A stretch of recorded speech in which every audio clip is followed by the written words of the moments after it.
Hello. Hmm.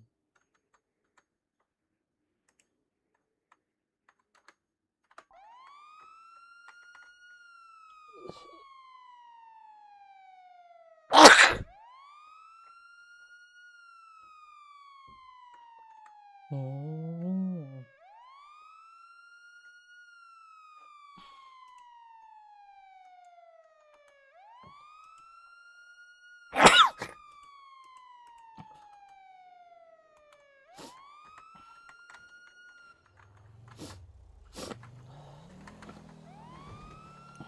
Yo, radio check.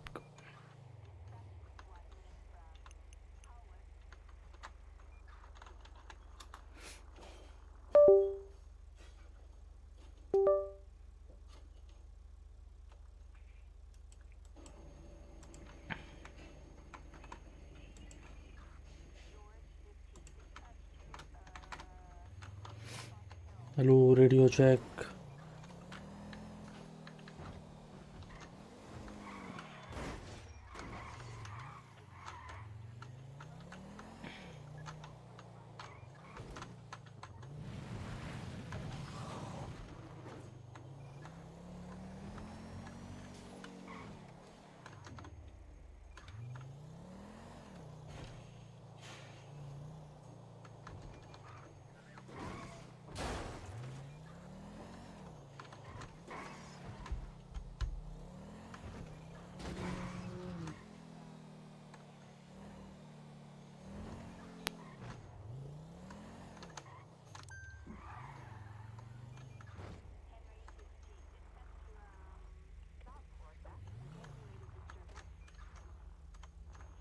Hello.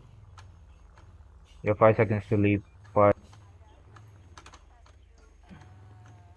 That's the thing.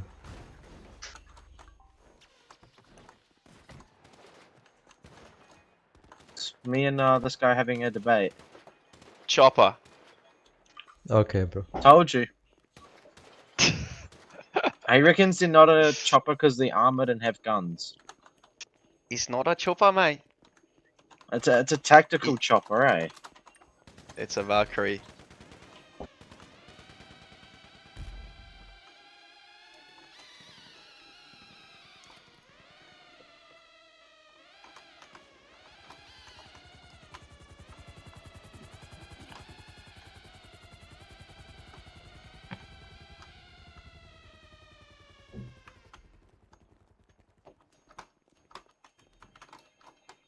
Valkyrie. Oh yeah, we've met.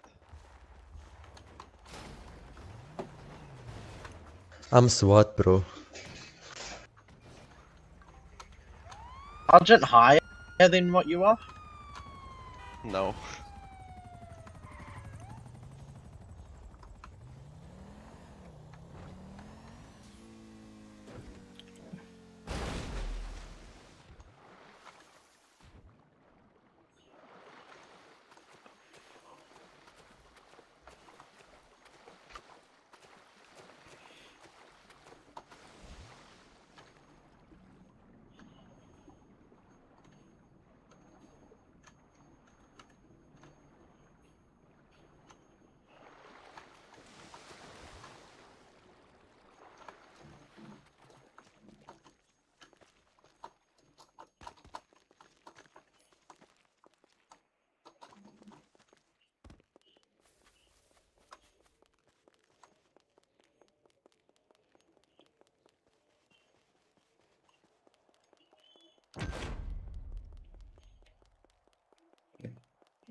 who knows that I got to her. We have no idea how deep this goes. I'm even more of a prime suspect now that Ebert knows that I am talking with witnesses. We have to find this detective ourselves. Who did you piss off in law enforcement, Coop? You've gone soft, Raymond. The old you would have meted out the delicious punishment that hateful old crone deserved on the spot. No regrets. You really have changed. You think? We were always good together. You know, that's why I've missed you, because we were good together, especially when we were bad together. Maybe there's more fun to be had. You and me? As tempting as that sounds, you should know that the man you once knew died the day Elizabeth Keene was shot. And the man that remains is less a person than a collection of impulses and inclinations, most of them foul as tar. I only survived thanks to the love and solace of a woman I met under the most unlikely of circumstances. A woman who carried me through an unbelievable darkness. And you really think that she'll have you? This woman? All of you? I hope so. But even if she won't, at this moment, I'm hers. And that's all that matters.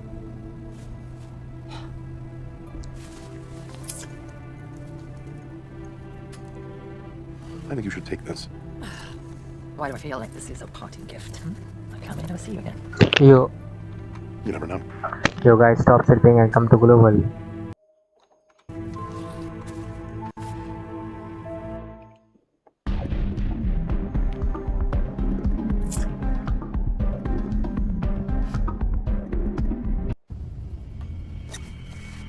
Should have just stated that cute little B&B in town. Great reviews online. Beds with mattresses. Where would the fun be in that? Where's the fun in this? It's creepy out here. We're in the middle of nowhere. Come on. This was my family spot when I was little.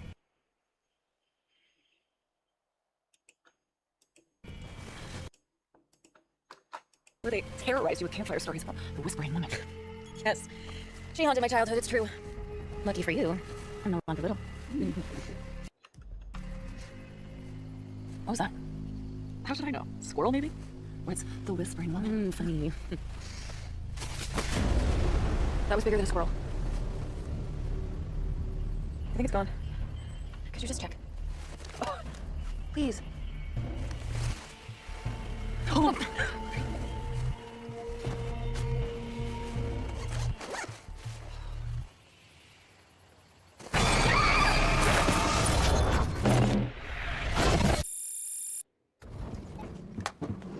That was Tadashi. He finished his dive into Van Dyke's laptop as you requested. Did he discover any pearls? Like who hired Van Dyke to assassinate Elizabeth? No. Well, did he at least confirm that? Did he at least confirm that Van Dyke was in fact tracking her on the night of her death?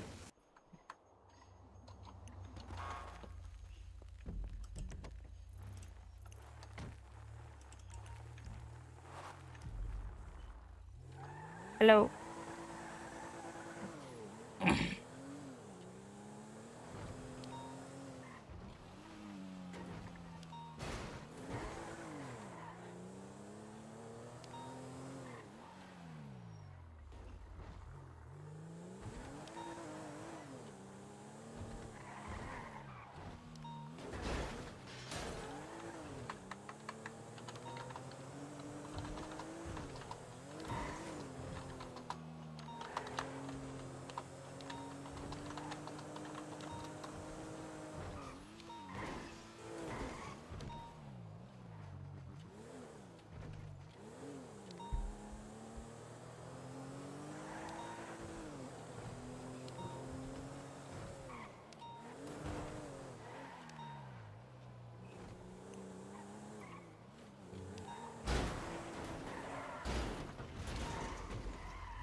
Sorry.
No. Go.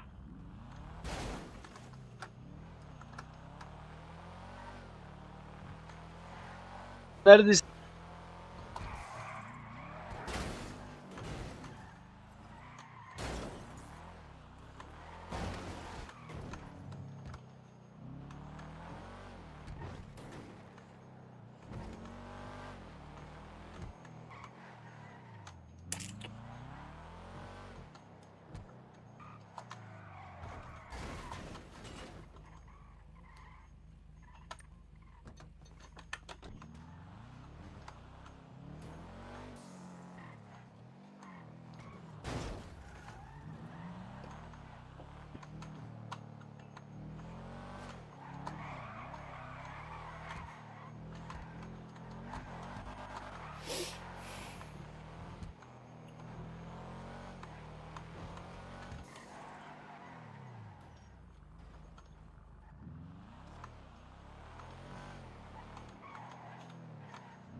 Joanna!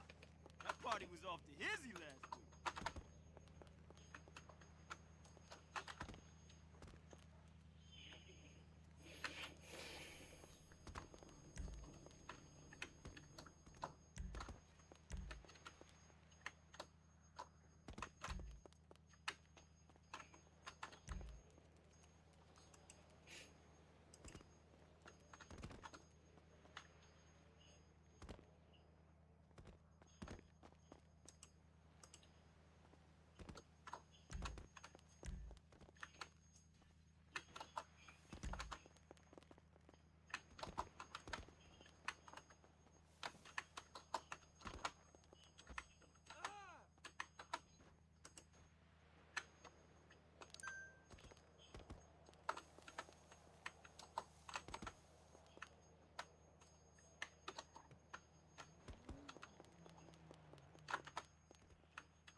Yes. Van Dyke was using an app to monitor her location, but that is not all there is to it. I feel a twist coming. According to the app, Tadashi believes the RF device inside Elizabeth was designed to perform two functions. It transmits GPS coordinates, and it monitors timed medication. I read the toxicology report. It found nothing unusual in Elizabeth's system. She wasn't drugged. Maybe whoever slipped her the tracker didn't require full use of its medical abilities. But as a medical device, it was small enough for her to ingest. We're talking to the wrong people. We don't need tech experts. We need medical ones. We need to talk to Herbie. I already sent a courier to his home this morning with the tracker, but he's not responding to my calls. Are you two in some sort of a disagreement? A disagreement with Herbie? The man likes conflict as much as I like an overcooked egg. It's not like him to not answer. Try him again. Senator, come in. Please call me Cynthia. Cynthia, I'm afraid we're not fully equipped for social calls here, but I couldn't refuse your request to meet. Would you like a cup of coffee? This is difficult enough. I mean, let's just cut to the gristle. I need your help. I suspected you might. No, I only come to you if my situation were desperate. Been 3 weeks since my daughter-in-law went missing. Yes, I've been following the news. I'm terribly sorry. The news you don't know, because I'm keeping it from the press, is that Sheila resurfaced last night at a campsite. No help from the local authorities, mind you. She was half dead. Emaciated. Tortured. Now Sheila is in a medically induced coma. Well, whoever did this to her is still... It's still out there. Living and breathing. Enjoying the sun on their face.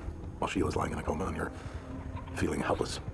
When nothing makes sense in the light, we have to search in the dark. I had a feeling you'd understand.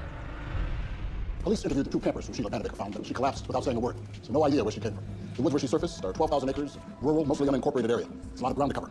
Sheila's currently in a coma at Chesapeake Bay Memorial, fighting for her life. I have sympathy for Pennebaker, but does an abduction case in which the abduction is over merit this task force's attention? It does for me. I'm surprised the FBI isn't already on it, given Senator Pennebaker's position. She asked for us. You'd be ready to. Where is he anyway? He has a lead on the tracking device they found in Elizabeth, but he assured me that he will be available for whatever we need. Look, Cynthia's gone to bat for this task force time and time again. We owe her this. Wrestler, around, go to the hospital, talk to Sheila's doctor. Does it have to be me? I mean, I kind of have things to do.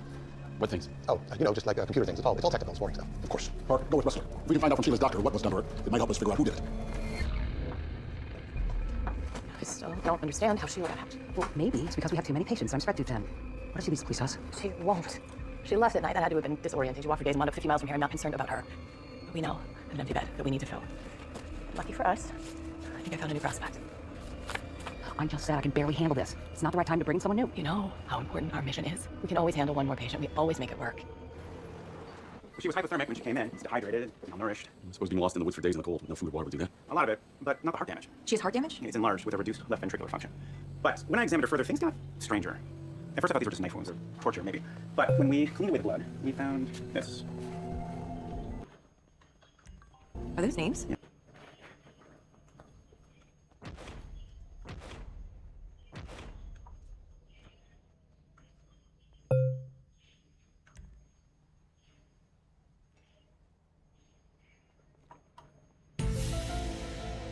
That'd be my guess. And they appear self-inflicted. She carved names in one lake.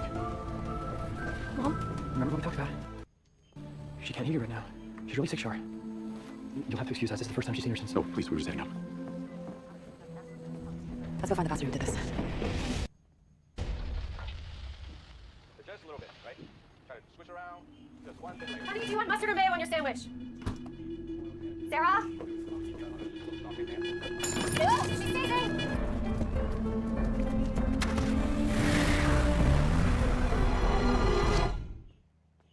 Spoke with your doctor, and it seems your daughter-in-law carved the names of two women into her own thigh. Sheila did that? For God's sake, why? This is conjecture, but we believe she knew she might die and wanted to send a message to whoever found her body to let them know there are other victims still out there. And the message worked. We ID'd the names Crystal Flowers and Maria Holmes. Now, while both names are incredibly common, I was able to narrow down the search because of a peculiar connection to Sheila. I know those women. Where do I know them from? Ron discovered the connection. He conducted a social media search and saw all three mothers were featured on the Tiny Fighters Foundation website. Oh, believe me, I remember the interview. I was there. It's a fundraising organization. They share the stories of children and their families facing serious health issues. Have donated a lot to Time Fighters. How has no one made the connection that these mothers were going missing until now? Over 600,000 people go missing in the U.S. every year, and these cases are spread out over several years in different parts of the country and under different circumstances. We're bringing in the woman who runs Tiny Fighters, Emily Wright. We'll see if she has something to offer. Okay. Thank you for the briefing. And thank you for your work. You know the new prospect that I told you about? I've been studying her medical records that you obtained. She's got a long and complicated history that I think is a perfect match for our hospital. So I'm gonna make my move tonight. By morning, we will have a new patient. See to it that her bed is ready. Yes, ma'am. I don't understand. Who would want to hurt mothers, especially our mothers? They're the most loving, selfless people I've ever known. Who in your organization has access to the database of your families? We have hundreds of volunteer contributors. They all have access to the database. I can get you a lot of their names and emails. What were the dates that the kids of these mothers were profiled on the site?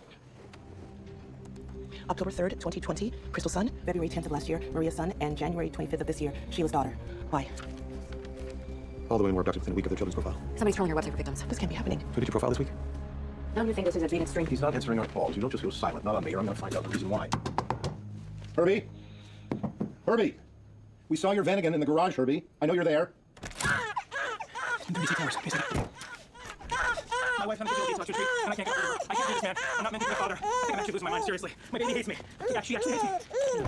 What's her name? Sue? Is in a boy name? I like the Johnny Cash man. There you go. Yeah. They're pretty reliable. Only a few things cause them strife. Hunger, fatigue, gas. All they need is close attention and love. And it's wonderful. It'll instantly give them everything they want. Yeah. Cherish this time. Simplicity. Because it gets pretty complicated, I'm afraid. No, it's okay. It's okay. It's okay. Yeah. Oh, man, she senses your fear. Dear God, Herbie, you must relax. Here.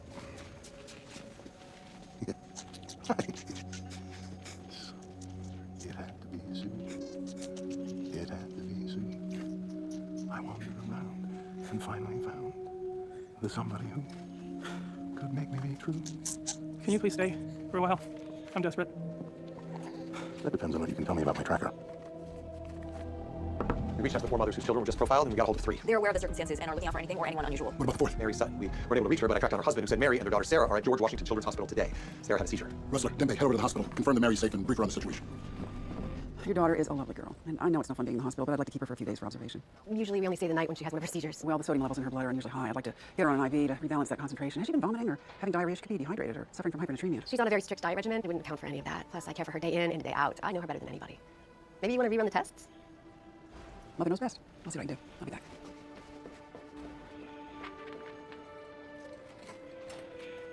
Are you the night nurse? Yeah, I just wanted to drop off the wheelchair for Sarah's release. I'm assuming she'll be discharged tomorrow. I was trying to tell the doctor that. Thank you. I keep trying to hold her for days and days. It's such an insurance scam. Yeah. I know the truth. Excuse me. Agents Wrestler and Zoom at FBI. We're looking for Sarah Sutton's room. What are you doing? I'm doing you a favor, trust me. Somebody help! Please help! Please!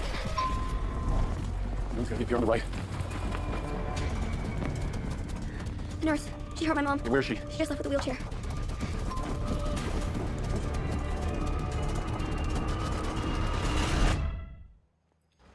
She was medium build, white. It happened so fast. Well, she dosed you with a pretty powerful sedative. Why? Why me? We don't know that yet. Only that you fit the pattern. Pattern? What pattern? My entire life is devoted to taking care of my daughter. I barely have time to brush my teeth in the morning. We will get to the bottom of this. And until then, what, we just stay here where someone just attacked us? We've assigned an agent for your protection. I'll be outside your room 24/7. You're in good hands. Well, I couldn't ID the woman posing as a nurse because the footage was too grainy. What about the injection gun? Well, she was wearing latex gloves, so no prints to trace. But I did research the device, and it is actually pretty nifty. I mean, if it wasn't being used to kidnap young mothers. Instead of a needle, compressed air shoots a thin stream of medication directly into underlying tissue layers. The challenge is I can't trace it, it's not legal, and seems to be a much more powerful version than what's on the current market. That means it's on the black market. Call Raymond. He's connected to the best underground medical resources money can buy. I think it was designed to administer and monitor medication. Some conditions require drugs to be taken on very strict schedules, exact dosages, and patients with those disorders aren't always the most reliable in taking their meds. How does it work? It has a capsule. If I'm right, it's preloaded with the patient's medication. At least one dose. Then sends wireless data to the patient's doctor or guardian to track that the meds were actually taken and the patient's whereabouts. Well, who uses this technology? As far as I know, no one yet. It's a cutting-edge technology. I did hear about a medical clinic in Boston that was considering a pilot program. I need the name of that clinic. Harold, I'm texting you a photo. The woman who Dr. Panna Baker's daughter dropped a medical device. She went after her latest victim. Problem is, it's not legal and we have no way to track it. I think with a little hard work and elbow grease, I can find someone who can take care of that for us. I'll be in touch. I hate to pile on, but something else has come up. Do you think you can help me to identify and trace that? If you keep her happy, there is literally nothing I won't do for you. You poor thing. That pain must be unbearable. Please, let me go. Please. Can't take on another patient. Not if what just happened at the hospital. No one got a good look at me. I was careful. You're not careful. You're out of control. We need to slow things down. Would Chelsea want us to slow things down? You always have to bring her up. Yes, I do. Because she is why we do what we do. Yeah. The infection spread. Why are you doing this to me? It is because you're an incredible mother who would do anything to eliminate her son's pain. That's what we told tiny fighters, and now we are giving you a chance to make good on your word. Your boy's getting better because you're taking his sickness into your body. We need to do something to stop this from spreading further. She's gonna lose a leg. Take me to a hospital. Everyone! No, we can handle everything right here. Do we know who his sponsor is? Wait, you talk about my sponsor. It's Narcotics Anonymous for a reason. What? No. We're just trying to remember who sponsors. LeBron James. Yeah, I saw him in some new kicks at a game the other night trying to track down there. Kicks, yeah? Now, what game was that? Because I don't think I saw it. Reddington just called back. His contact ID, the manufacturer of the drug injector. Apparently, a set of them were delivered to a rural address in West Virginia along with second-hand medical beds and equipment. I need a team there fast. Should we else? No, this place looks deserted. If there's someone here, we don't want to tip them off. You think Reddington got the wrong address?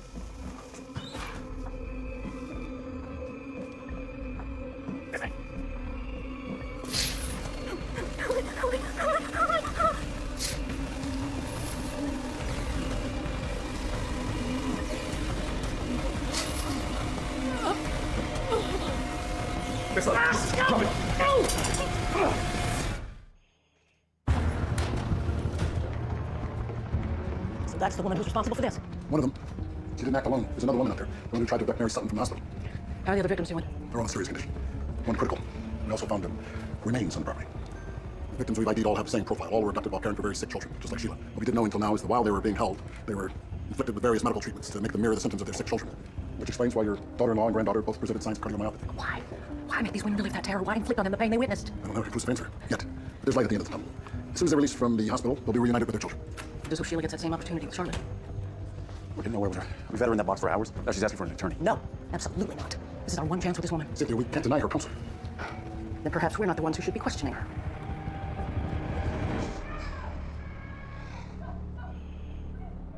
You seem ill at ease. Yes, well, there's a line I have studiously avoided crossing in my career until now. I find myself thinking more and more about that line lately. You're looking for someone who has hurt those dearest to you, and the prism through which you see the world is completely changed. And maybe that line doesn't exist anymore. Have you made any progress tracking down Agent Keen's killer? Actually, yes, I have a lead. But you're here with me? Well, that's not out of selflessness. I'm taking a reflective pause. I'm considering the extent of what I might do to get to the truth. Yes, well, I know what you mean. Where devotion has brought both of us. My daughter-in-law, your Elizabeth. If you're willing to go this far, imagine how far someone like me is willing to go. I got what you needed, boss. Lucy Annette will never fail me. But she's not gonna like what I got to say. Promise you there is nothing that can make the situation worse. Just rip the bandage off, Teddy. Your daughter-in-law, Sheila, right? She ain't the victim. What are you talking about? She's been slipping your granddaughter a nasty concoction for years, making the little girl sick and keeping her that way. Munchausen, that's what they call it. That is the most absurd thing I've ever heard. I told you she wasn't gonna like what I had to say. That's a lie. Sheila would never hurt her child. Charlotte is her entire life. I want to talk to that nurse myself. Wait, Cynthia, hold on, please. Let's talk. I want the truth. And you may very well have it, I promise you. What do you actually know about your granddaughter's illness? It was a very complicated diagnosis. Why am I even answering that? This is ridiculous. Charlotte is sick. Senator, I urge you to think with your head right now and not with your heart. Has there never been a moment of doubt? A red flag? A few months ago, I wanted Charlotte to see a cardiologist at Walter Reed. 6 months to get an appointment, I was able to use my position to get on his books. My son was thrilled. Sheila insisted that a care plan was already in place. I pushed. Finally, she agreed. The day of the appointment, they never showed. Charlotte was having so many issues, and Sheila seemed so stressed. I didn't think. That was one incident. That can't possibly mean. It's a text from my son. Sheila's off the respirator. What should I do? Stay calm. Obtain the facts you need. Your greatest resource is right through that door. Mr. Reddington called, and it turns out we have this whole thing backwards. What does that mean? They got that nurse Binstock to talk, and she insists she was never in the business of hurting innocent mothers because those mothers were never innocent. So what is she guilty of? Her children weren't really sick. The mothers were making them sick. Binstock says she was hurting the mothers as punishment for what they did to their own kids, and the longer she kept them, the healthier the children became. I've read about it. Munchausen's. Yeah, well, it's actually Munchausen's by proxy. To be exact, it's a mental illness and a form of child abuse. Sir, can you please help me? My daughter, she's had an accident and I need some towels. What for? Hey, nurse. It's not working. Can you just please get us a few towels? Please, please. Okay. Just give me a minute. Thank you. Darkness in this world still manages to surprise me. Let me remind everyone, this nurse is still a murderer. She came at Dembe and I with a scalpel. So can we trust anything she says? No, we can't. The children's lives may be at risk, so we need to act fast. Hart, look at the medical records of the children of the abductees. Around, reach out to the agents with the mothers being examined. Have them stall reunification with their children. And Dembe, Wrestler, go to the hospital and separate Mary Sutton from her daughter until we learn more. This is Agent Hurd. We have reason to believe Mary Sutton may be a danger to her daughter. Can we verify the whereabouts? I can't. What do you mean? They're gone. I don't believe it. I don't believe any of it. Well, we don't need you to believe Mr. Sutton, but we do need your help. Your wife slipped FBI protective custody 30 minutes ago. She left the hospital with your daughter. You don't know what you're talking about. You weren't there. All the nights Mary sat up with Sarah, all the dirty sheets, all the midnight trips to the emergency room. When was the last time you spoke to your wife? Earlier today. She said she'd call when I get off work. How long ago was that? Hour and a half. It doesn't mean anything. You have another residence? Somewhere your wife might take you phone? Another residence? With our medical bills. I had to find a second job just to get us by. I take care of the money. Mary takes... Mary is the most selfless mother in the world. She is. Don't beat yourself up too much. Based on what we're learning, your wife's been deceiving the entire medical community. Teachers, friends, foundations. Do you mind if we borrow this? Take whatever you want. Just bring my daughter home. And my wife. I know there's an explanation. Ooh, look at this place. What are we doing here? Well, I thought maybe we'd get some of those cinnamon rolls you love so much from here. We're down at the hospital. Dr. Stein needs to finish my infusion, or the doctor's an idiot. You're acting weird. Why didn't you call Dad yet? He'll worry. Oh, you lay back. I brought some new medication from home. It'll help you rest. Then you'll call Dad? Of course I will. Here we go. Mom, can you believe it? It's a miracle. Okay? Just overwhelmed. I know. I feel the same way. Bill Sutton has no idea where his wife and daughter are. Where are we on medical records? We don't have them yet. We're waiting on DOJ authorization. Maybe we don't have to wait. This is all evidence collected from that abandoned hospital where Wrestler and Dembe apprehended their nurse friend with a scalpel. Turns out Binstock and our blacklister kept almost immaculate records of the families they surveilled. All of the children here have confusing and extensive medical records, a clear indication of Munchausen's by proxy. I can't keep track of the bad guy here anymore. We're trying to find an assailant who's harming Mary Sutton, but Mary Sutton is doing irreparable harm to her own daughter. Who am I slapping the cuffs on? Probably slap the cuffs on everyone so that little girl is safe. Ask questions later. Fact is, we're dealing with two criminals, Mary Sutton and the one who tried to abduct her. Well, I did some digging on Binstock. She worked as a home healthcare nurse for a young girl named Chelsea Mason who had a rare GI disorder.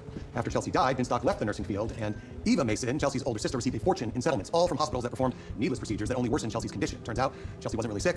Her mother was poisoning her. So we think this sister, Eva, has a personal vendetta against mothers who hurt their children, and she's the co-conspirator who tried to abduct Mary Sutton. Binstock and Eva do share a past. How do they ID the mothers? Well, Eva volunteers for the Tiny Fighters Foundation, where she films interviews looking for signs of Munchausen. If a mother fits the profile, then Binstock, who works part-time as an insurance claims adjuster, confirms she's correct via medical records that don't add up. How do we find Eva Mason? If she's out there, she's after the Suttons. Well, I did run a search and got a hit on her credit card being used in Delaware a few hours ago, but she could be anywhere by now. If she's a videographer for Tiny Fighters, I might know where they are. I was just watching this.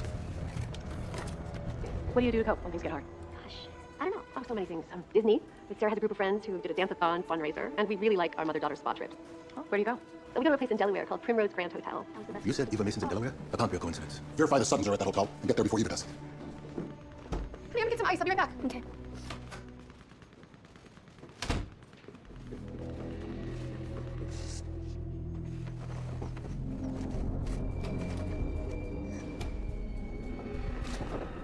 What are you doing here? Sweetheart, There's my mom. you need medical attention. How did you know? You're not a doctor. No, more than a doctor, I am a miracle worker, and I am going to cure you. Hey, get away from my daughter. It's you. You tried to attack me when I did that to protect your daughter, and I failed, but I won't fail twice. It's so much quicker than you deserve, but I will use it on you. Unless what? I call an ambulance. Sarah goes to the hospital for treatment. You come with me. She doesn't need a hospital. She needs her mother. Stop it! Both of you! Sarah! Sarah, just no, before you do anything, let me explain, sweetheart. Sarah, okay, I'm down. FBI, lower your weapons!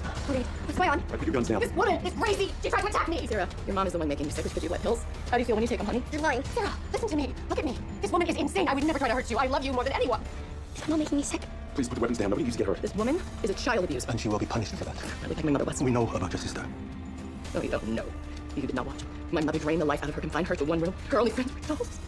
I knew what she was doing, and nobody listened to me. The system is failing these children, and they do not have time to waste their lives are at stake. Ah, sorry, Sarah. I'm sorry. I'm sorry.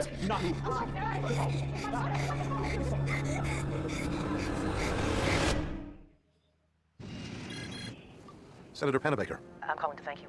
I asked you to help me find the truth. You did exactly that. how is your family handling things? My son is devastated. Took my granddaughter out for the afternoon. I didn't want her to be there when the arrest happens. She's been through so much already. Children have a way of surprising you. They're so resilient. And now she has a chance at a healthy life. You gave her that. Not her parents, not the FBI. You, Cynthia. I'm so glad to be getting out of here. Sheila Pennebaker, Yes? you're under arrest. What? What are you doing? Stop, Marshall. Marshall, stop it. You just danced off of me. Bottoms up, little lady. Doesn't that just hit the spot? You know, I used to bring your daddy this very cafe when he was little after his hockey practice. Little, but so fast. Mom doesn't let me have sweets because I get so sick. Charlotte Ann Pennebaker, this hot chocolate will not make you sick. That is a guarantee from Grandma. That's my girl.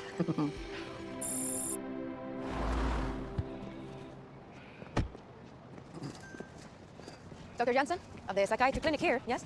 Do we know each other? No, but we need a moment of your time, please.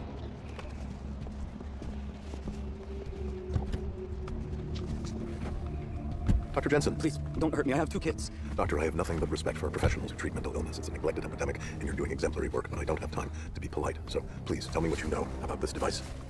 Where did this come from? You tell me and we'll both know. I'm not wildly familiar with it, but it looks to be a prototype of something I saw last year. We were going to initiate a pilot program with some of my mood disorder patients. It monitors medication use, but patient advocacy groups were worried about privacy, so the whole thing just kind of fell apart. Who developed the device? It's a tragic story, actually. A lot of those going around. A young man came to my office begging to be seen. His wife suffered from an acute psychiatric condition. I don't recall which, but she was always inconsistent about her meds.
And then one day she had a tragically violent episode that cost.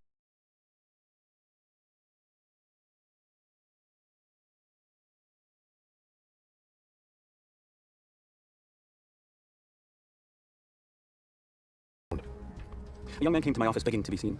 His wife suffered from an acute psychiatric condition. I don't recall which, but she was always inconsistent about her meds. And then one day she had a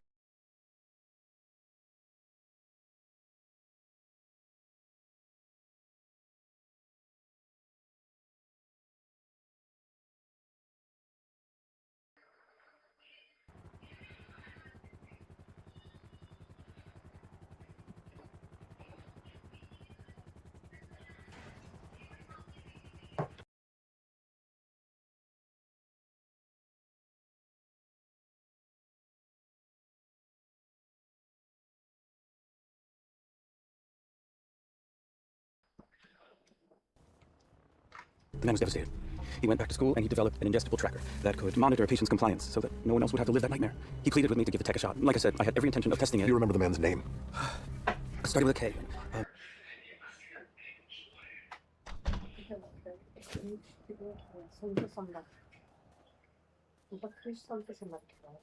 cylinder आहे 2 शेकडे आहे ते कुठं ठेवणार कशाला द्यायला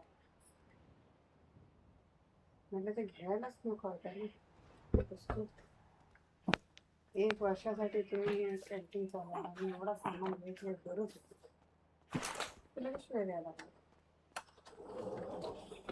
तर जे आहे ते आहे ना कशाला घेतला तर तू बोलण्यात काय अर्थ आहे पण आता घेतलंय ना मग त्या तो प्रश्न विचारून फायदा काय तुला कशाला घेतला तो प्रश्न विचारून फायदाच नाही ना तू फक्त भडकवायचं काम करतेस पण आता तू बोलून फायदा काय उगाच आता जो आहे समोर त्याला उत्तर दे ना ती करायची काय गरज होती का जर नव्हती गरज बोलले तर काय करणार आहेस होती गरज काय बोलणार मग तेच आहे ना उगाच तू आग लावायचं काम करतेस मग तू येण्यासारखे प्रश्न विचारते ना त्या प्रश्नाचं काही उत्तरच नाही ना पण काय गरज काय होती पैसा होता पण उधळलेला तो मग तू घे विकत डोक्यावर ठेव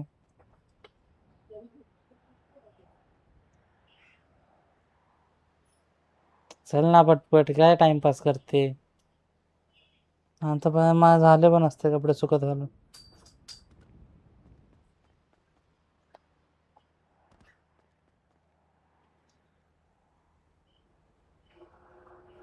काय करतेस तिकडे एसीच्या इथे एवढा आवाज येतोय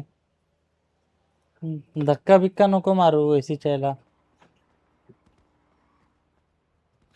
केरी केरी बनने फन्ने का है बट्टा बट्टे कर मले के अभी इन लोगों को ये बिना पता कि इनके बंदे आता तू तिथं खाते तिथे पोरं बाळ आहे ना तिथे कुठं अडचण ठेवणार आतमध्ये अडचण आतमध्ये आतमध्ये किचन मध्ये तिचं घर आहे भांडा कुंडा हॉलमध्ये हॉलमध्ये किती पोरं येतात पुष्कळदा हॉलमध्ये नाही ठेवायचं ना किचन मध्ये ठेवायचं किचन मध्ये तिचं सामान आहे सर्व भांडा कुंडा चल पटापट निघ बाहेर जाऊ दे ना काय करताय ते करू कशाला बोलते मग कशाला बोलतेस काय गरज आहे शिव्या खायचे काम हो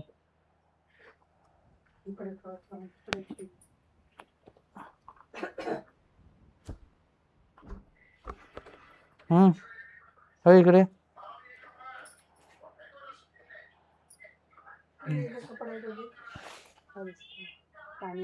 आणि आता वॉकिंगला जाणार आहे 5 ते 6 आता सकाळी नाही आता माझा दरवाजा बंद कर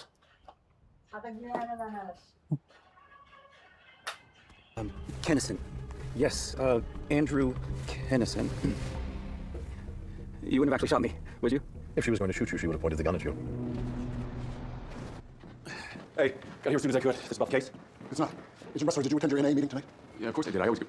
Sorry, what's this all about? I mean, does no one trust me? I mean, first, Aram doesn't want to go out in the field with me, and then you guys are all talking behind my back about my sponsor. I'm doing the meetings. I'm doing the steps. I'm clean.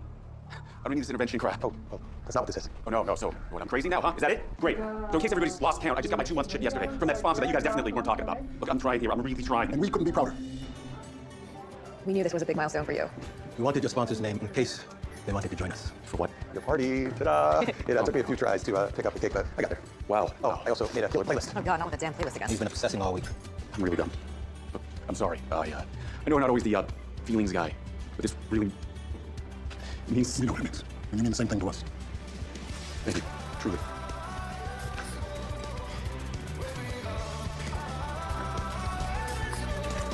You want to take slides in?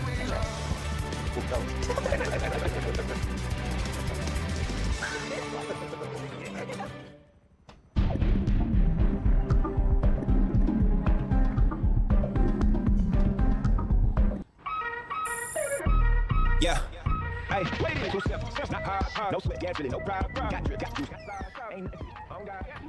It's not hard, finna snap on him like a nitron. You sure this is his place? According to the student record, this is it. Then who is that? I'm guessing his roommate. I'll go say hello and you check the bedrooms. Whoa, what the? I'm sorry to startle. We're looking for Andrew Kennison. Who the hell are you? How'd you get in here? I should clarify. I'm not taking questions. That's unfortunate. What's your name? Marcus. Marcus, relax. Our business is with Andrew. Andrew's not here. You're his roommate? Yes, we're in the same graduate program. Ah, then you must be a smart young fellow, Marcus. Smart enough to tell us where Andrew is now. But I don't know. When do you expect him back? I don't know that either. Andrew's missing. Missing? It's been a few weeks. He left to go to the library at 5 p.m. to study. We had a phys chem final the next day. He never came home. Nobody knows where he is. Andrew, please try to understand. How can I understand when you haven't given me any information? I told you what I can. You've told me nothing. That my life is in danger. What does that even mean? I mean, if someone's threatening me, I deserve to know. I tried to explain. I can't tell you more without compromising federal investigation. Mr. Kennison, I came when the marshals called because I know you're upset. I didn't get to say goodbye to anyone. My wife suffers from mental illness. She's in a facility in Bethesda. I'm finishing my graduate degree. I'm missing classes and exams. I'm aware, and I'm sorry, but keeping you safe is the Bureau's primary concern. How long? How long do I have to stay here? I don't know. We're still investigating. My hope is that we can have a quick breakthrough, get you home very soon. It's not good enough. I'm not under arrest. What if I want a lawyer? What if I just leave? We won't stop you. But then again, we won't be able to protect you. I'm asking you for more time. Believe me, I don't want you to be here for 1 second longer than is absolutely necessary.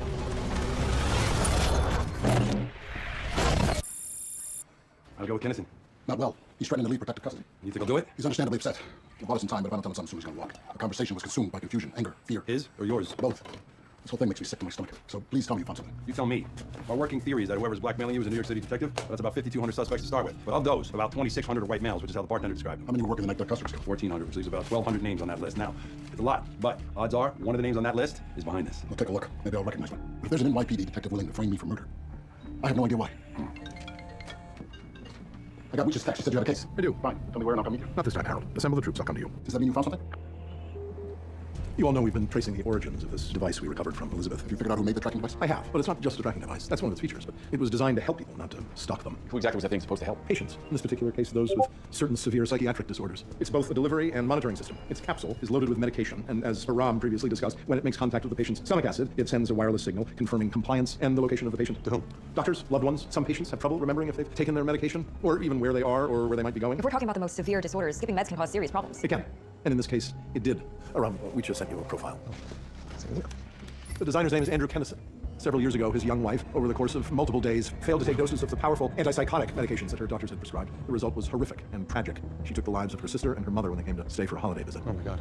Afterward, Andrew Kennison went back to school, a graduate program at MIT. He designed this, hoping that it might prevent what happened to his wife and family from ever happening again. So it wasn't him. I mean, he designed the device, but it sounds like he has no connection to Liz. I don't know, Donald, because I can't ask him. Why not? We can just go get him. You said he's at MIT. He's missing. Since when? A few weeks. He left the school library and hasn't been seen since. That's probably not a coincidence. I agree, which is why Andrew Kennison is the next name on the blacklist. There's a chance he's dead. A good one, even. At this point, all we know is that someone took him, someone who didn't want him found, and we need to know why. So, where do we start? His roommate reported him missing to the campus police. They've been investigating ever since I'd started there. Harold. What? You okay with that? Yeah, I mean, yes, of course. Agent Ressler, Agent Zuma, head on up to Boston right away. Harold, I want you to know I realize how difficult all this must be for you. You do? Of course. I know how much you love Elizabeth, how hard it's been to move forward. When I came back, I knew what it meant to go down this road. I knew what searching for the truth might do to me. But I was so focused on my own need, I didn't think enough about what it might do to you. You're apologizing to me. Commiserating, really. We all want the same thing, closure, accountability. And I'm confident that we will find whoever did this, and when we do, they will be the one who is sorry.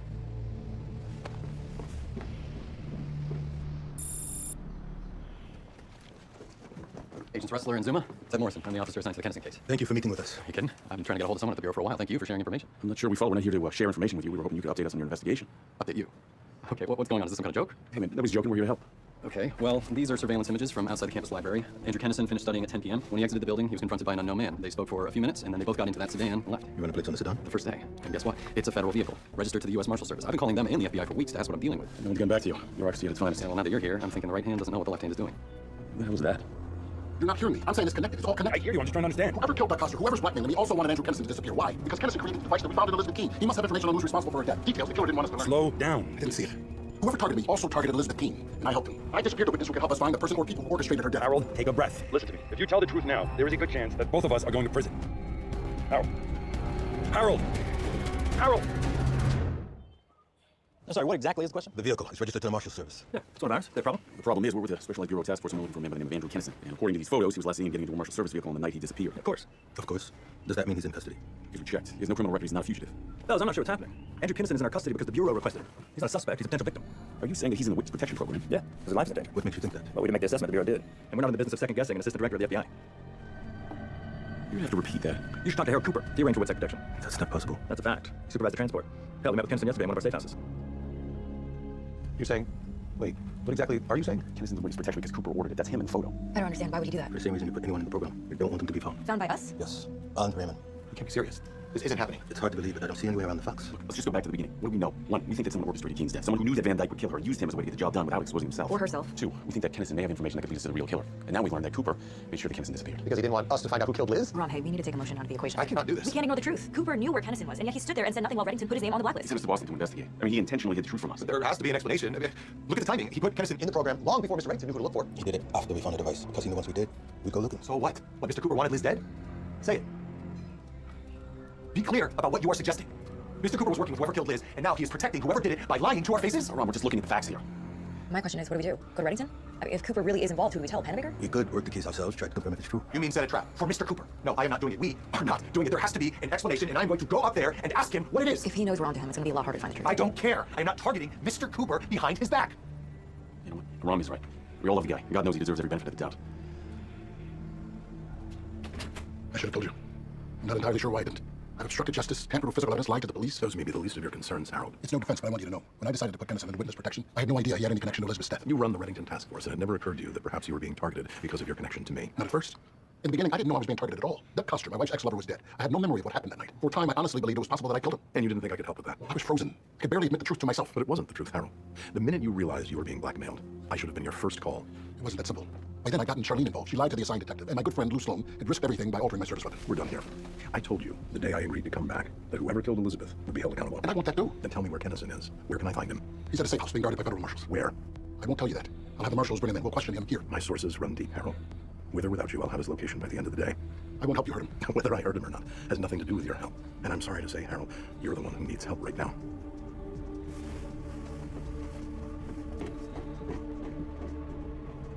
It was you. I understand. There's no defense. I should have trusted you all. Told you everything the day I woke up in my car and realized that Coster was dead. So this whole time you've been investigating who killed him on your own? Not just Coster, but the bartender spiked my drink that night. I wasn't entirely alone. Lou Sloan's been with me. Still trying to understand. Someone framed you for Doug Coster's murder. Yes. And it could have worked. I woke up in my car with no alibi for that night. And your gun was a match for the bullet that killed him, so whoever had you drugged must have used it to kill Coster while you were out. Knowing the police would find it, and they would have if Lou Sloan hadn't altered the barrel. Why would somebody do this? At first I thought it was just to get me, but now we know it was more. Whoever's blackmailing me is also connected to Elizabeth's murder. I think the original plan was to frame me as a way to hurt Reddington by damaging one of his most powerful weapons, this task force. So whoever's behind this, they know we exist. And when framing me didn't work, the plan changed to blackmail. To leverage me as a way to stay one step ahead of Reddington. By using you to do things like hide Andrew Kennison. So Mr. Reddington's right. Van Dyke pulled the trigger that killed Liz, but someone else is behind it. So what now? Face the consequences of my actions. I call Panabaker, she's on her way. I've had some low moments these last few months. Maybe the worst is asking Charlene to lie. The idea that I've been involved in this is almost more than I can bear. Lying to you all. Whatever happens to me now, I deserve it.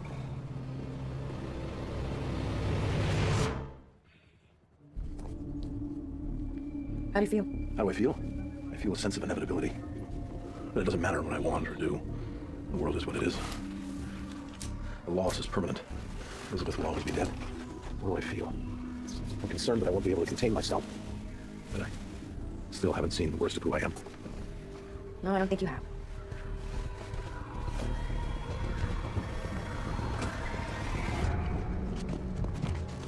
I'm just saying, when do I get to choose? Never. Ever? You guys are guarding me, how's that fair? Government pays, though. We choose the restaurant.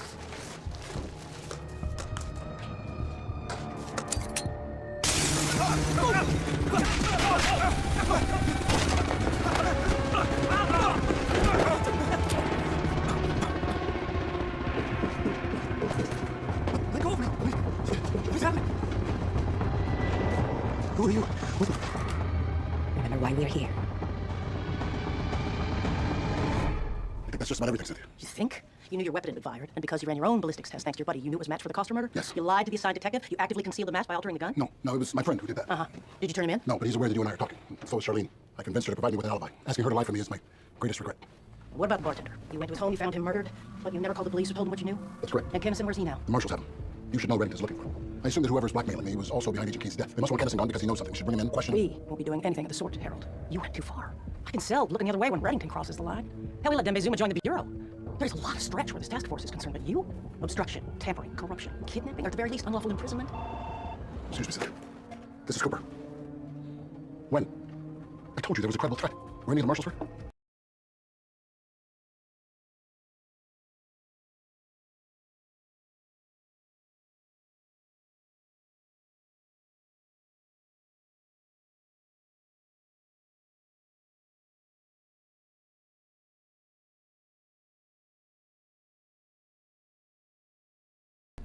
I'm a criminal and a fugitive. I'm wanted in every country on Earth and at the top of the FBI's most wanted list. I'm armed and I'm dangerous. And the most important person in the world to me is dead. Because of you. Because of your little device. Do you recognize it? It was recovered from a former FBI agent named Elizabeth Keene. I don't know what that is. Perhaps not, but you do know something. Someone wanted you hidden so that I wouldn't discover what that is. You designed this. Yes, it's a medication monitor and I'm tracking. past what it is and what it does. It clearly wasn't made in a manufacturing plant. No, it's a prototype. My wife suffers from mental illness. I designed it for people like her. You gave it to someone who used it to track and murder Elizabeth Keene. Murder?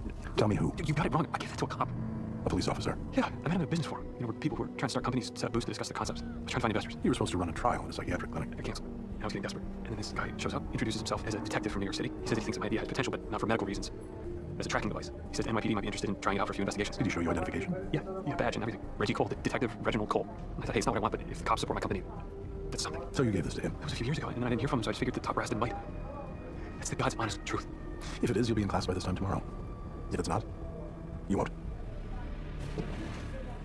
Guys, I think I have got something. I mean, I am pretty sure I've got something, unless I don't. But I do. Okay, so ultimately, the best way we can help Mr. Cooper now is to find whoever targeted him. Yeah, but it doesn't change the crimes that he committed himself. Yeah, that's the idea. Okay, so check this out. Mr. Cooper recorded his last conversation with the blackmailer and sent it to me, and I have been listening nonstop. I thought the voice was altered. It was, but I listened anyway, you know, for something weird about word choice, or maybe the sound of a train or something in the background. So you heard something? No, nothing. But listening over and over again did give me another idea. A voice modification program is just modifying a voice. It is an algorithm that changes key variables like pitch, tone, speed, distortion. Okay, I actually understood that. So I am thinking, why can't I just invert those changes? I mean, if you knew what changes were made, you could just reverse them and get back to the original voice. But you can't know the changes that were made. I mean, I can't know for sure. Fortunately, this isn't my first rodeo. I've never actually been to a rodeo, so if I ever go, it will be my first rodeo. But fortunately, this isn't my first time examining Fourier series and transforms. And I'm lost. Okay, the point is, I can't know what modifications were made, but I can make a series of educated guesses. And I know the best software out there and how I would sweeten the mix. Here, listen. Andrew Kennison. Well, I need him to go away. Andrew Kennison. Well, I need him to go away. Andrew Kennison. Well, I need him to Okay, go so I have away. 6 different versions. I can't know if any of them are right, but I did reverse the process a little differently on each. So one of these recordings is the blackmailer's actual voice, but which one? Cooper thinks the blackmailer is a detective from New York. We could send all 6 to the chief of detectives. Maybe one sounds familiar. Agent Ressler, please place Director Cooper under arrest. I understand he intends to make full statement. Not a chance. It's okay, Donald. Hell, it is. I mean, how many times has Maine Justice looked the other way for anything, or even Keene? Now, this is your turn. That is not up for discussion. I will do my best to argue for leniency. I hope you believe that. What if we walk? There is no task force without Mr. Cooper. That would be a mistake. There's still important work to do. I want justice. For what was done to me, and more importantly, for Elizabeth. The 4 of you are the best chance we've got to get it.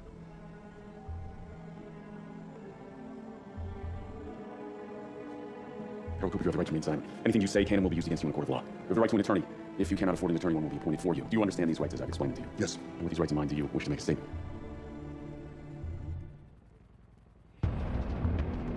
Obstruction, falsifying documents, tampering with physical evidence, misappropriating federal funds. Oh, and I haven't even gotten to the charges of depriving Andrew Kennison of his liberty. I know what he did, Margaret. What I'm asking is how we make sure a jury never does. Oh, Cooper's case isn't going to a jury. He's gonna have to plead guilty and pray that he gets a favorable sentence. It can't come to that. I need you to go to the post office. Harold's there. Talk to him. You want me to defend him? He can't go to prison for his sake or for Agnes's. Well, you're the boss. I just have this one appointment, then I can cancel the rest of my afternoon and meet you there. Actually, I've got plans. I spoke with the man who designed the tracking device we recovered from Elizabeth. Good news. What do you say? Enough. I know who I'm looking for and where to find him. I'll take care of business. You take care of Harold. Okay, guys, let's do this. You really want to do this? Make a full confession. Strange how things happen, isn't it? I wouldn't let Reddington see Agnes because I thought I should protect her from him. She finally had a good home, stable family. And now I'm the one. You can fight it. Force the U.S. attorney to make their case beyond a reasonable doubt. You know I won't. I spent my life holding others accountable for their crimes. I'm glad it's you. Let's get it over with. Yeah, that's gonna have to wait. Sorry to interrupt, but we have got a suspect, and Mr. Cooper was right. Almost. The person blackmailing you was a New York City detective. Was. We just heard from the office of the New York Chief of Detectives, and apparently a precinct captain in Brooklyn recognized one of the voices we sent as a Reginald Cole. Reggie spent 25 years in the NYPD, 17 as a Brooklyn detective. Does that mean he's retired? Thought so at first, but then I took a closer look. At the time he left the force, Cole was the subject of multiple IAB investigations. A grand jury was deliberating on an indictment for multiple counts of official corruption. Drug money seized and unaccounted for, allegations of excessive force, witness intimidation. In the end, the cases against him fell apart. A key witness was found murdered. Well, clearly we're dealing with somebody with a malfunctioning ethical compass. When he left the department, he left New York. Now he works here in DC as a private investigator, and his website says he handles highly sensitive matters, both personal and professional. What do you have? I'm in a hell of a rush. My campaign won't wait. Yeah, I know you're busy, but you hired me to find quality dirt. That kind of ends careers. So I thought you might want to see this that way. You did. What did he do? Infidelity? Oh, please let it be a sex scandal, that pious son of a bitch. He has an office in Logan Circle. I ghost called him a few minutes ago, and he picked up. If we roll out now, we could be there in 15. Oh my god. How did you get this? Doesn't matter. Matter? I hired you to do oppo research, to get damaging intel on my opponent. I tried. But turns out he's squeaky clean. You, on the other hand, not so much. You've been misappropriating campaign funds. Oof, bad congresswoman. I don't get it. Who is this guy? Why would a shady former detective be connected to Killing Keane? I'm about to find out. Let's pull a warrant and bring him in. What do you want? Well, I'm a simple guy. I'm just thinking 100,000 should be good for now. You're shaking me down. I'm your client. I know it's a thing of beauty, isn't it? See, this way you get to pay me twice. Once to check out your opponent and once to keep my mouth shut. You have 24 hours, guy. See you tomorrow. Yeah. What? Okay. Okay.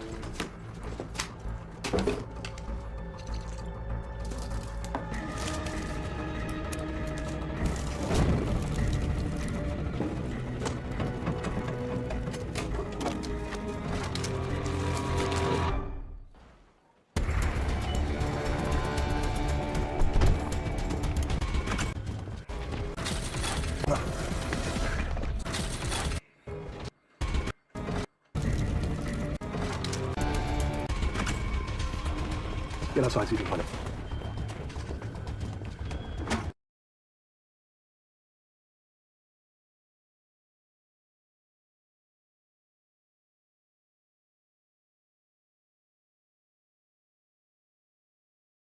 Take it out, Caesar. So Reggie Cole's retired, but he still has his detective shield? Every department is different. NYPD makes you turn it in, but they don't always enforce the rule. Well, maybe it's a replica. Most people don't realize, but a lot of cops carry Duke shields, so they don't have the risk of losing the real thing. What the, are you guys seeing this?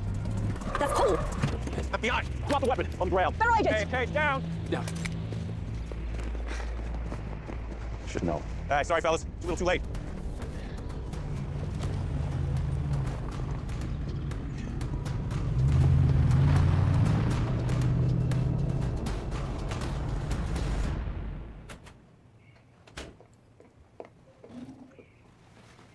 I'm okay, Cynthia, really.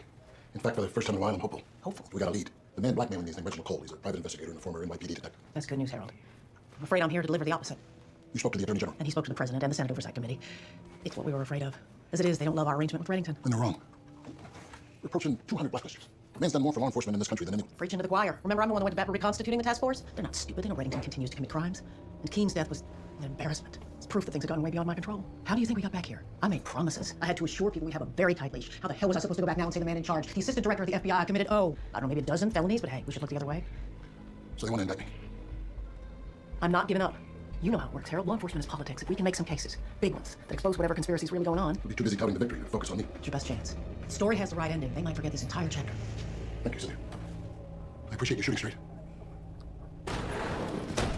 Got it. Barely. Reddington almost beat us there. Any news on Cooper? He's in with Miss Pennebaker. Agent Wrestler, I'm afraid you won't be happy with the decision on Harold. AG wants to charge him. For now, but if we can make a solid case against whoever's responsible, we may be able to change that. Who's running point? I am. Well, then you should know the pressure's on. It is critically important that your suspect talks. If he doesn't, we may not have enough to hold him. I need a word. You're making a mistake. Agent Wrestler is making a mistake. I imagine he's trying to do what's best for Harold. So am I. And what's best for Harold is to find the person who orchestrated this insanity. I'm in a considerably better position to accomplish that quickly. There are times to handle things by the book, and then there are times like this. What do you care about his answers? What I care about is accountability. And I respect that. Hell, after what we've been through lately, I'm hardly want to get up on a high horse about the right way to do Then things. let me handle this in the way I know is best. If you do, anything you learn will be inadmissible in any prosecution. I need to hand the AG solid cases, solid evidence. Listen to me. We're losing time. Reggie Cole knew I was coming. That means whoever he's working with knew as well. They will not let you interrogate him. What does that mean? We have him in custody. Director Cooper's office. What? What are you talking about? How's that even possible? It's too late, isn't it? Bring him in. I'll talk to him myself. Security says Reggie Cole's lawyer is here. Marvin, change of plan. I'm at the post office. Don't come in. I'll meet you out back. Senator Pennebaker, Tyson LaCroix. You're an attorney? I'm Reginald Cole's attorney. What is this? How did you know about Cole's arrest? How the hell did you even get down here? More to the point, how did you know this building even existed? There seems to be some misunderstanding. I'm not here to answer questions. I'm here to stop you from asking them. Mr. Cole is my client. As of this moment, you are precluded from questioning him under any circumstances. I don't know who you are, Mr. LaCroix, but I can tell you this. You are now squarely on the Justice Department's radar. You don't want to answer our questions? We'll get the answers anyway. Good luck with that. I'd like to see my client now.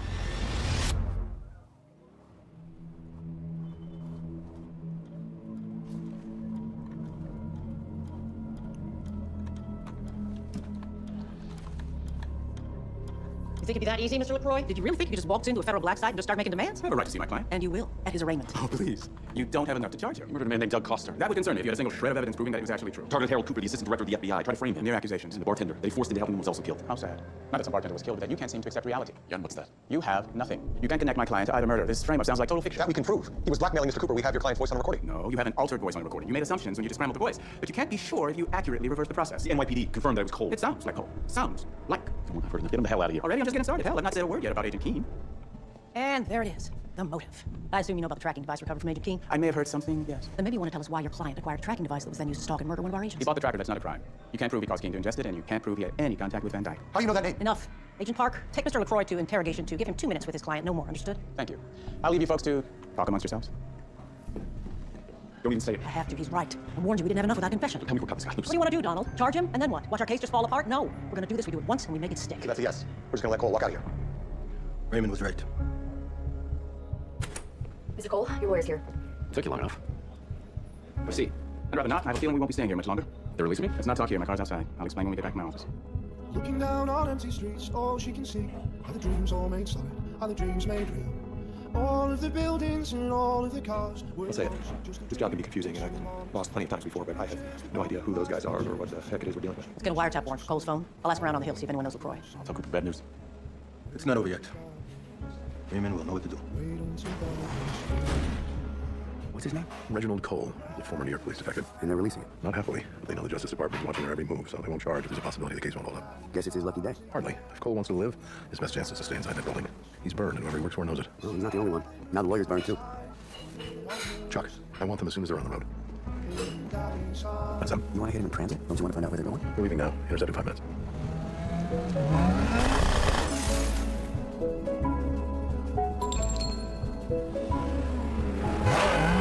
We should get us out of here.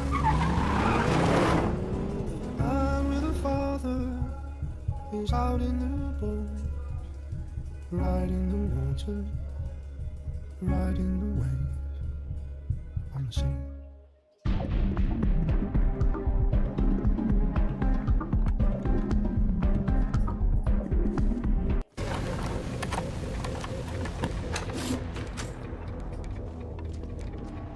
Looks like the FBI already took anything useful. The FBI has no idea what's useful to me. Maybe we'll find the shooter. I don't know. We've got everyone out there. But a guy on a motorcycle? The bike's in pieces right now.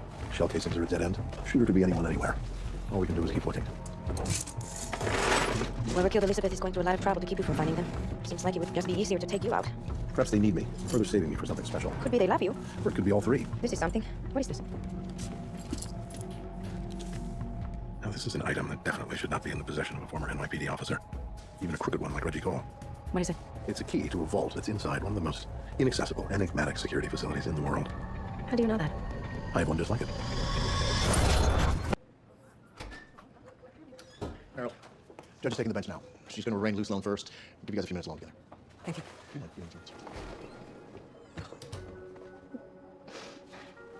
Is it true about the cop? Mateo said that he was killed? He and his lawyer. We couldn't hold him. As soon as they left the post office, they were gunned down. By who? Why? I don't know. And then somehow it's connected to Elizabeth's murder. Which means it's connected to Reddington. He's not to blame, if that's what you mean. I lied for you. To the cops to give you an alibi. I lied for you, not him. No charges will be filed against you. Cynthia gave me a word. Yeah, well, Senator Panabaker. Let Reddington do as he pleases. And as soon as you and Paul Lou try to figure out who framed you for murder, she just let you both rot. This isn't on her, Char. This is on me. Based on my years of service, my attorney expects that I'll be released without bail, so hopefully I can return to work. Elizabeth left Agnes with us. His parents. Role models. You want to make this right for me? I understand, but you have got to make it right for her. Thank you, Walter. Helen, what a delight to see you. I've been making a great effort not to be seen by anyone. How did you know where to find me? The real mystery is why you're hiding in the private room and why you aren't returning calls. Too many questions, Raymond. What can I do for you today other than marvel at your deductive powers and tolerate your unwanted presence? A dead cop is storing something of value in Mount Bastion. I need to know what. I need to get inside this vault. Impossible. You engineered the impossible when you carved out the core of a granite mountain to build your impenetrable facility. Well, I have more pressing concerns than enabling your criminal, Mr. Freeman. Tell me. I recently consulted on a job. A heist crew needed a way to steal cargo from a heavily guarded container yacht. My rig worked beautifully, but the crew left evidence behind. Now they're in federal custody, using my name to cut a deal. If I'm not a wanted woman already, I fear I shall be at any moment. It seems we both have itchy backs. An opportunity to scratch each other's itch. Mr. Cooper, it's not every day an assistant director of the FBI graces us with his presence, particularly on the wrong side of the bar. How do you plead to the charges against you today? Not guilty, Your Honor. I'll hear the defense on bail. Defense asks for release with no bail, Your Honor. Harold Cooper has led a long and distinguished career. Long and formally distinguished, until 10 years ago. After that, who knows? No one will say. Everyone knows everything in this town, but what he does and how he does it is... No one has a clue. Your Honor. Which means he can go anywhere, anytime, which makes him by any reasonable standard a flight risk. Bail is set at $300,000. Trial in 6 weeks. Honey, we can get the money. We can cash out her insurance policy if we have to. I'm sorry I couldn't do more. You kept Charlene out of this mess. That's enough. We're not stopping until we find out who's behind this. If I had any say in it, the only blacklister we'd go after is the person who did this to you. You do have a say. The say. You haven't told him yet. Until the judge miscarried justice, I was hoping I wouldn't have to. Have to what? Give you my job. What? No. You have my full confidence and blessings. Harold, let's go. Hoping I wouldn't have to. Have to what? We're not stopping until we find out who's behind this. If I had any say in it, the only blacklister we'd go after is the person who did this to you. You do have a say. The say. You haven't told him yet. Until the judge miscarried justice, I was hoping I wouldn't have to. Have to what? Give you my job. What? No. You have my full confidence and blessings. Harold, let's go. I can't do this. Probably not, but Harold chose you. What about eating wrestler? What about him? You eat life or life eats you, Agent Moshtabag. You're the boss now, so bon appetit. Till Mr. Cooper is back, which I hope is really...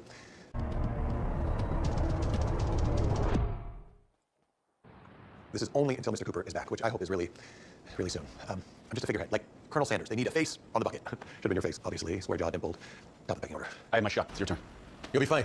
I understand congratulations are in order. Says a man who really rules the roost. If I may offer some counsel, do not go where the path may lead. Go instead where there is no path and leave a trail.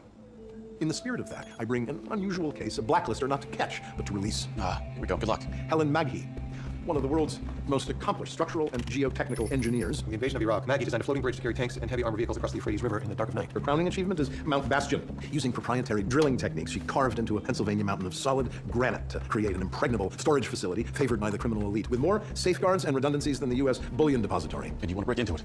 Well, we found this key in Reggie Cole's office. A key to a storage vault in Mount Bastion. Mount Bastion would never rent a vault to a former police officer, but they might to his employer. His employer, Harold's blackmailer, Elizabeth's killer, all the same person. What are we waiting for? Let's storm the mine. Impossible without Maggie's help. That's where the task force comes in. She provided engineering services to some heist crew working the Port of Virginia. The crew was just arrested by the FBI, and Helen is afraid they'll sell her out in a plea bargain. You want us to make the criminal case against Helen Maggie go away in exchange for her help breaking into Mount Bastion. How do we feel about that, team? Show of hands for yes. Right, I am in charge here. Okay, Agent Wrestler, Agent Zuma, track down the... How do we feel about that, team? The FBI, and Helen is afraid they'll sell her out in a plea bargain. You want us to make the criminal case against Helen Maggie go away in exchange for her help breaking into Mount Bastion. How do we feel about that, team? Show of hands for yes. Right, I am in charge here. Okay, Agent Wrestler, Agent Zuma, track down the FBI team that made the arrest. We'll start by trying to find out what kind of case they have. You got it. And Harold, how is he? Not good. He's stuck in jail with a bail he can't afford. They cut open a shipping container right in the middle of the yard, directly in front of security cameras, and nobody saw a thing. How did they do that? Look at the red container. Now check it out 15 minutes later. And after that, and after that. Who was moving it? It was moving itself, slowly. So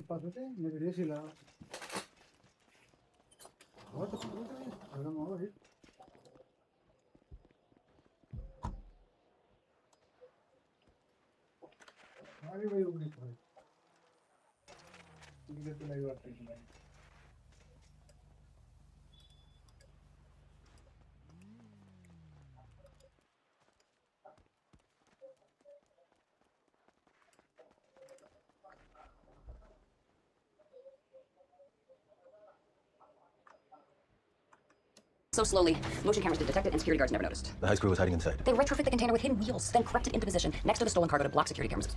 Brilliantly engineered, which makes sense, given the woman who hired them. Well, Maggie. No, our intel says that she's hired by the crew as a consultant. Someone is playing you. The crew were talking about her high school dropouts. What did they steal? 6 crates of RPGs. According to our suspects, Maggie made plans to ship them to separatist forces in Kasban. Put simply, she's armed terrorists. Mr. Holman? I don't know who that is. Our friend with the hat. He posted bail? All $300,000. Once payment goes through, you can go home. Have you spoken to the prosecutor about a deal? A deal? A deal for what? She says she'll take 2 years if you plead guilty to conspiracy. No! Char is 15 if I go to trial. But you were framed! And to find out why, I tampered with evidence and witnesses, and let you lie to create my alibi. You were right. I have to make this right for Agnes. A deal's the best way to do that. So Harold, tell we good?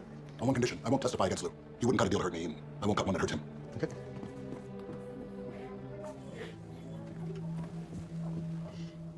Go ahead. Read the results. I'm not trying to read anything. I'm trying to remember. Did I miss Mirza?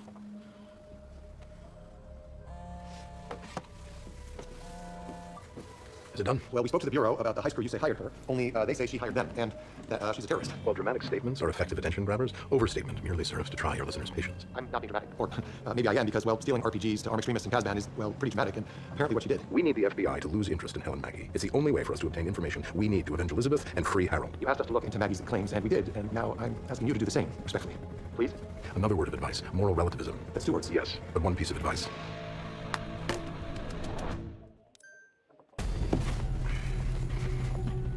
Did you lie to me, Helen? Fresh intel says you've been arming separatists in a war-torn country, putting innocent civilians at risk. And you know me better than that. I do, but my best contact in law enforcement has been replaced by a conscience with years, so I am unable at present to wave your federal troubles away. Then we have little to discuss. On the other hand, I could make you disappear. I'm sorry, is that a threat? What I'm offering is a gift. While I can't stop the FBI from looking for you, I can certainly make sure they never find you. New papers, private estates, reflexologist on call day and night. I prefer Shiatsu. Done. If I just help you break into the mountain fortress I designed, there must be something quite valuable even inside that vault. I hope so, Helen. I really do. Can I help? I got it. I insist. What are you doing? Taking this back where it belongs. Raymond gave us a case that can help find the person who framed you. He's the one who should be on trial right now, not you. I'm not on trial. I agreed to plead guilty. Wait, what? No. No. You can't, because, you're not. But I am. And finding the person who set me up won't change that. 2 years. With good behavior, maybe 18 months. Then it's over. Fortunately, so is my career, so thank you. But I'll take the box where it belongs. Ah, Harold. Hello. Hello, Mr. Holman. Thank you for my bail. I'll repay it. I'm not sure how or when. Harold. The deal. Your plea to fall on your all too honorable sword. Have you told Agnes about it? Have I told her her life is being upended again? No. Of everything that's happening, that's the thing I dread the most. Then don't. You want to repay me for bailing you out? Say nothing. I can't protect her from this. No, but perhaps I can. Then you have my word. And my curiosity. All I need is your patience. Helen Mankey denies arming terrorists. Do you know a lot of people who would admit to arming terrorists? I do, yes. I also enjoy that degree of honesty with Helen Mankey. A fact I only mentioned to put your righteous mind at ease about working with her. I can't make the high screw's testimony go away. She will be indicted. Yes, wheels of justice and all that. Terrible metaphor, really. Wheels turn, justice sits. Nonetheless, Helen has agreed to help us break into Mount Bastion. How did you make her agree? The only relevant question is, will you agree to help? You do know that's your chair now, right? Go on, I won't fight. This feels wrong. Well, I'm sure there's a knob underneath you can adjust. Not the chair. Oh, well, give it time, you'll do fine. No, I don't mean the job, I mean the case. Despite what Maggie told you, I have solid intel that Kazban rebels are expecting a shipment of stolen RPGs from the US, and, well, Maggie is accused of stealing RPGs, so I can't let the team work with a woman who is actively arming terrorists. I'm right about Helen Mankey. You need to trust me on that and move on with this case. If for no other reason than if you don't, Harold will never be able to reclaim that seat. Mount Bastion. How are we getting? My contract with Mount Bastion was to engineer impenetrable storage vaults inside a mountain with one heavily fortified way in and out. To hide its existence from the outside world, the entire facility had to remain unconnected to the municipal power grid. Okay, so to stay off the grid, Maggie built her own geothermal power station inside the mountain. Right. This created a hidden vulnerability because the system needs a constant supply of circulating water to dissipate the thermal load. That water is piped in underground from a nearby lake. If anything happens to that water supply, the entire system, including security, will overheat and shut down. So Maggie provided us with GPS coordinates of an emergency valve hidden on the mountainside. Once Mr. Reddington and Agent Zuma are inside the mountain, you two need to close the valve and cut the water supply. How did Red and Dembe get inside Mount Bastion? I thought the place was like Fort Knox. Turns out Mr. Reddington has a vault of his own there, and as his former bodyguard, Dembe has security clearance too. This should enable the both of them to clear the 3 levels of biometric scanners, and from there, it is 30 floors down to the subterranean vault. But as you know, the guard will escort you to your private vault, so you have to go there first. By the time you reach the vault, your support team needs to be in position. Mount Bastion keeps the water valve under tight watch with 2 guards. Now, you'll relieve them just before their shift ends, which gives us a short window before the real guards arrive. Hey guys, we got it from here. Really? Still got a half hour left on our shift. This is our first assignment on the mountain. Didn't want to be late. Yeah, I guess.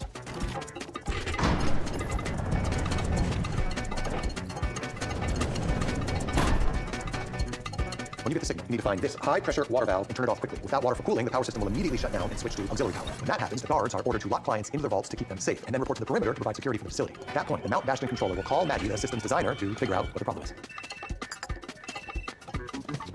Hello? Helen, it's Carrie. We have a tier 1 problem on the mountain. Send me a remote access code and I'll take care of it. All right, I have surveillance running on this week. How long do we have? You have 6 minutes to get to the other vault and back. After that, the system reboots and it's shoot to kill. I'm sorry, I wish I could give you more time. You've given us enough, I hope. Go now.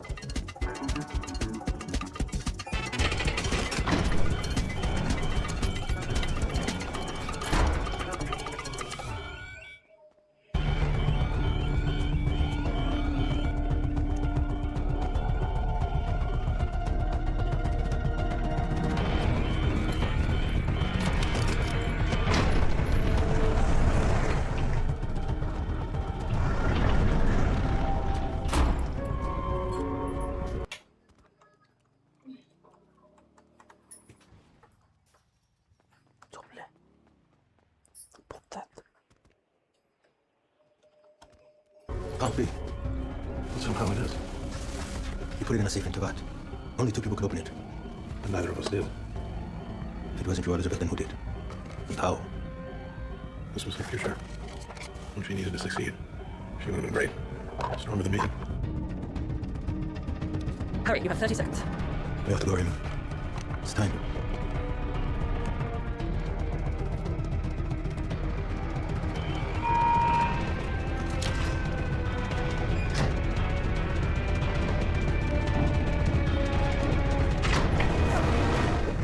Nothing serious, I trust? Not at all. A venting issue, but we have the all clear. And we have what we came for. Well, it sounds like a win-win. You got what you wanted, and I got a new contract to retrofit the geothermal piping that caused the shutdown. A contract you'll be undertaking in a new life from an undisclosed location of your choosing. Oh, I've chosen. The Villa Peduzzi on Lake Como. A stone's throw from Clooney. Or I'm asking me to text him a minute. If you see him, please remind him he still owes me a case of tequila for our wager on the Palio de Siena. Chekhovs, initiate takedown. Move. No need to tie on my behalf. Not today. Thank you, Walter. Pancakes are not a snack food. According to whom?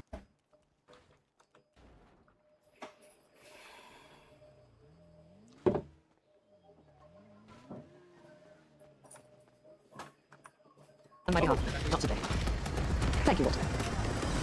Pancakes are not a snack food. According to whom? I think everyone. Well, everyone hasn't tasted my pancakes.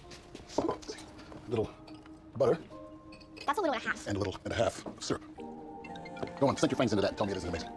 Hello, Harold. We have to talk. It's about Lou. What happened? Is he all right? He's fine. You're not.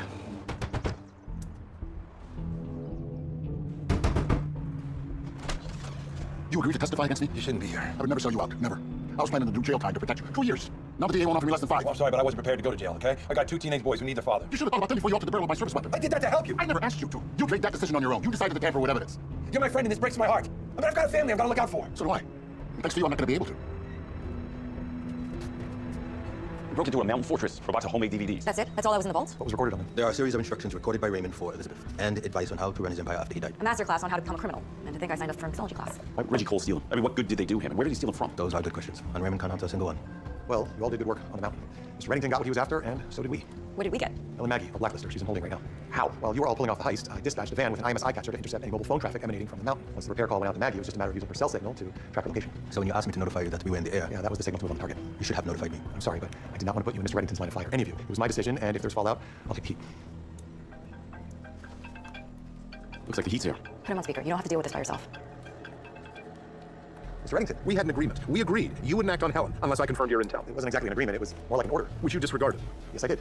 Where is she? 2 agents from the Joint Terrorism Task Force are on their way to take her into custody. And I was just on my way to take her into hiding, which I promised to do in exchange for her help. I don't break my promises. It's bad for business. Mine, and therefore yours. I'm sorry, but it's done. Harold Cooper knows when to compromise, and he knows it isn't immoral because he accepts moral relativism. Clearly you do not, which is a problem, because I can't work with you until you do. Then remove me as head of the task force. Please. I am aging in dog years here. But I urge you to use whatever you learned on Mount Bastion to help us find Elizabeth's killer and prevent Mr. Cooper from going to prison. Helen first. Helen is going to prison, which I am sorry isn't about moral relativism. It is about doing what's right. Clearly you do not see that, which is also a problem because I can't work with you until you do. Sir.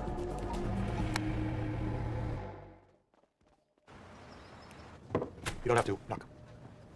Took a lot of balls to do what you did yesterday. For which I assume we will all pay a painfully stiff price. You gave him what he wanted, but without compromising principles. Thanks for the pep talk. You're welcome. But that's not why I came up. The agents from JTTF are here to transfer Maggie over to central detention. Agent Moshabai, you're here for the prisoner? We are. Agents McCoy and McConaughey, JTTF. I've reviewed the paperwork, everything's in order. Park's bringing out Maggie. Just a little heads up on the transfer, fellas. We have on good authority that Raymond Reddington wants to spring Maggie loose. The Raymond Reddington. Thanks for the tip. She's all yours. Well, well, well. After all these years, you got a lot to answer for. Can't wait for our chat. You'll chat with my lawyer. I trust everything's in order? Very good. I'll meet you in a half hour. I got the information you wanted about your lady friend. I don't know if we need to worry about that anymore, Ouija. Too late. I gotta go to the bottom of it. Oh my. And whom exactly did you get to the bottom of? This is Mehmet. He received the cargo from the shipping container job Helen engineered. Well, hello, Mehmet. So you know what was stolen and where it went? Tell me. Agent Harrison, how can I help you? Helen Maggie's a big fish. We all reeled her in together. I didn't want to miss this. These gentlemen are with the Joint Terrorism Task Force. They'll be taking Maggie into custody. The JTTF was already here. They took Maggie half an hour ago. Agents McCoy and McConaughey. We are Agents McCoy and McConaughey. He didn't. He couldn't. He did. Raymond, what's going on? Who are these men? Imposters. My imposters, to be precise. I told you, Helen, you had nothing to worry about from the FBI. Please sit. I just had a very interesting conversation with a young man. I believe you know him, Mehmet. Well, he knows you anyway. He says you sold him 6 crates of heavy artillery that you stole from the port of Virginia, which are now on their way to a group of extremists in some faraway desert. I didn't do it for money, if that's what you're thinking. I'm thinking about survival. My survival depends on relationships. I gutted you've poisoned ours. You lied to me. Twice. Why? My son. They killed my son. Beheaded him. He was an aid worker in Casbon, providing food and shelter for people with none. But the state heard a rumor he was a rebel, so they cut off his head. I'm very sorry to hear that. I wish you'd shared this painful story from the start. We're not going to Italy, are we? You've proven you can't be trusted. And you know, much too much. If you were in my shoes, what would you do? What would you do if you were in mine? If someone butchered your only child for no good reason, I'm willing to bet that you would stop at nothing to scorch the very earth they walk on. That may be. But if I were you, and you were me, I would never, ever lie to you. Take her to Como, see to her needs. I would never, ever lie to you. Take her to Como, see to her needs.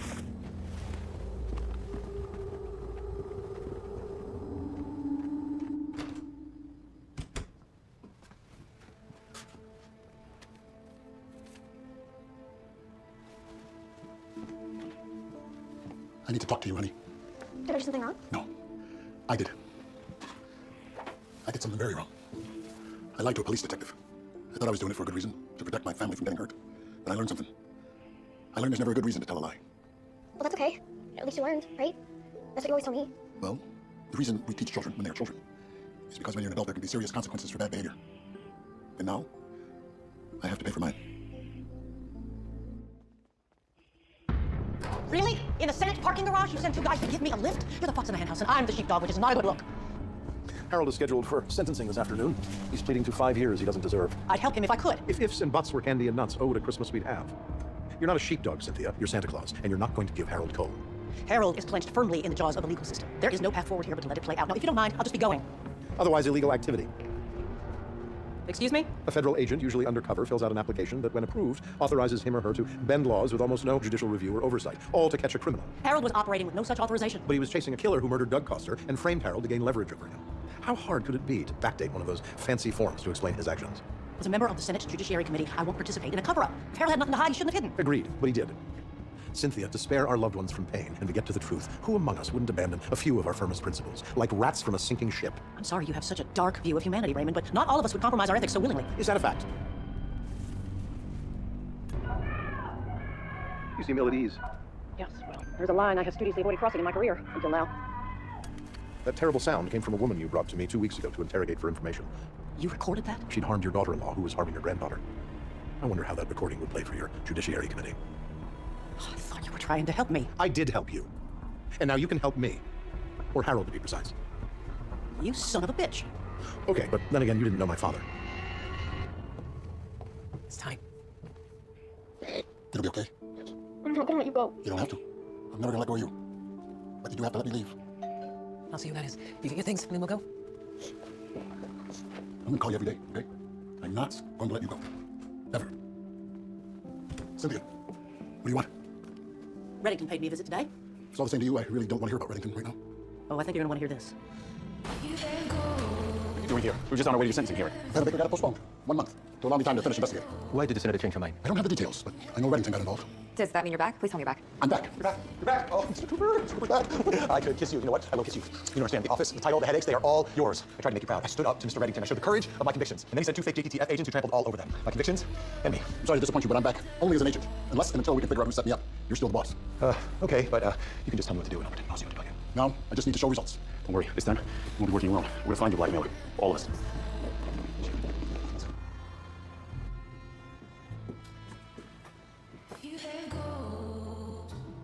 There is no more peaceful sound than the quiet of a home as a family tucked safely under the covers and fast asleep.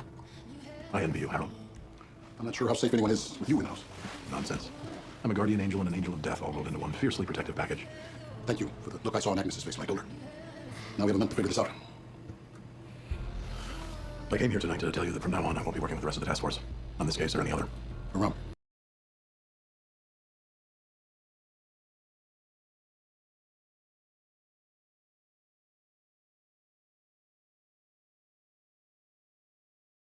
Thank you for the look I saw on Agnes's face when I told her. Now we have a month to figure this out. I came here tonight to tell you that from now on I won't be working with the rest of the task force on this case or any other. Around. He leaves me no choice. I don't trust him. It's ironic because you won't find a more trustworthy soul on this planet. Then he has you fooled, Harold. Because he deceived me. The sort of deceit that gets people killed. Was it? Or did he give you a taste of what you give us and you didn't like it any more than we do? I have to operate the way I do. I give, but I get.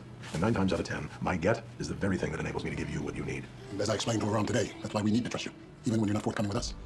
For our team to work, one side needs to adhere to rules, be held accountable. That's our role as FBI agents. I forgot that myself. Nearly went to jail for it. Don't be too hard on yourself. I won't, if you won't be too hard on Aram. Give him another chance. He's new to the job. He'll learn. He's also my boss, so I have to back him. We'll see. I'll consider your words. Well, when you're done considering, turn out the light. Lock the door behind you. Good night, Raymond. Good night, Harold.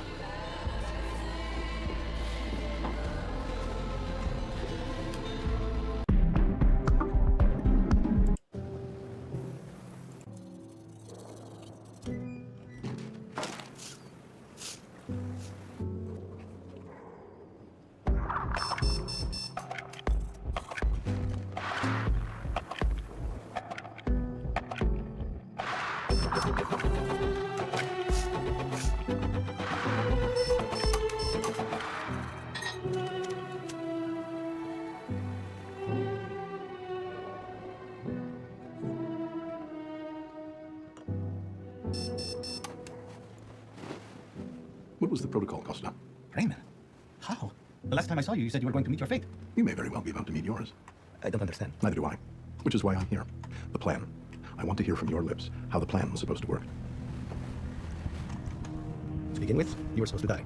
Then Elizabeth would be given specific instructions on how to make her way here. I would be waiting. Elizabeth is dead for several years now. You didn't think something was wrong when she never showed up? You never told me how long to wait, so I kept the lanterns burning. The noble lighthouse keeper at the end of the world. It would be poetic if you hadn't betrayed my trust. I would never. The recordings for Elizabeth, you saw me put them inside the safe. Yes, in the screening. No one has been in there since. Then why did I find these on the other side of the world? But how? Watch your balls. I figured we're in Rome. We're in Montenegro. Sciatica's acting up. I haven't been in this much pain since I threw out my back dancing at a sock hop in 1974. Who is that? That's your fate. He and his bocce balls are here to find out what really happened. I hope you slept well, Costa. It's going to be a long day.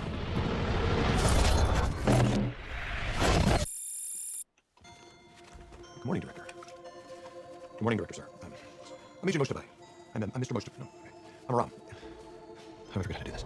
I'm just shocked to see your name on my phone sheet. How have you been? I've been better. Forgot. You actually do, honestly.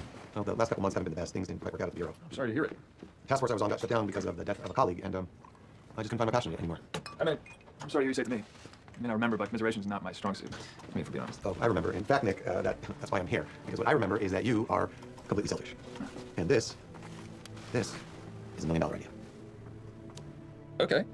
I'm interested. So you know how most security systems are defensive, right? They detect a threat and shut it down. Well, this software is offensive. When it detects an intrusion, it activates its own built-in Trojan rootkit to attack the intruder. It then throws out colossal floods of junk traffic to clog them up while it eviscerates their operating system in the process. That is not $1 million idea. It's $1 million one. This won't just protect people. It will actively discourage black hats.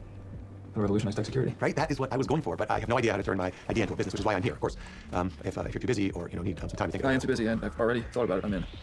You've reached Sama Mojtabai. Leave a message and have a blessed day. Hey, it's me. I could really use a mom talk right about now. Well, I have my first briefing with the Director of National Intelligence this morning, and I am low-key freaking out. If you get this like in the next 10 minutes, you can call me back or so. That would be super, super. So. Yo, whoa, whoa, whoa, whoa, whoa, whoa. Greetings from Cornell. I thought I'd thought of everything. A villa that no one knew I owned. A place of peace and quiet. A place where Elizabeth could listen and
Thank you, sir.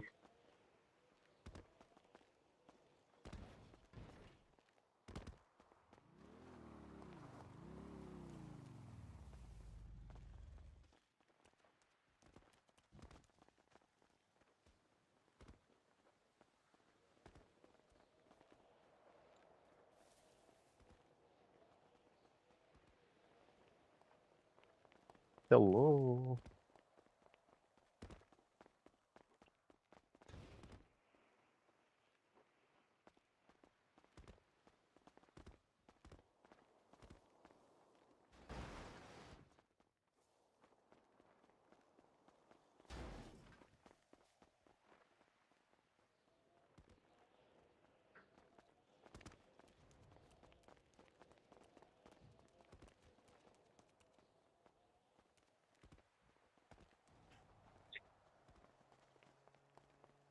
Yes, I have.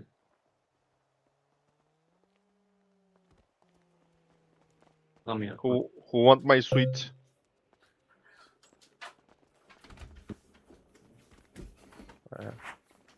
Isn't it?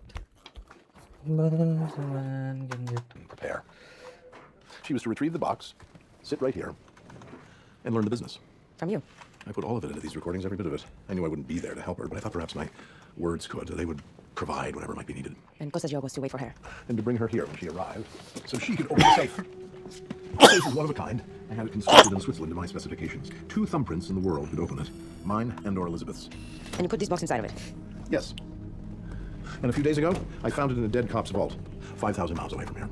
The safe looks untouched. How do you think they got inside? I haven't a clue. Hence the bocce balls. You've been over it and over it. We just go over it again. You expect a different result? You do know that's the definition of insanity. Baker gave you a month to identify who killed Costa before all those charges against you were reimposed. Now, it would be insane of us not to do everything that we can to prevent that from happening. I feel like I'm living in purgatory. Worse, it feels like Charlene and Agnes are living there with me. Hey, anyone seen Alon today? He's not in yet? Haven't seen him, sir. I think you can drop the sir. To be honest, I never liked him much. I prefer Harold. Well, Harold, it's not like we're on to be late. No, but he had his first meeting with National Intelligence today. Maybe he had to run him off and change his street. For shorts. I know we're on the clock with the investigation, but if he needs a pep talk about what his new responsibilities are, I think I'm the one who should give it.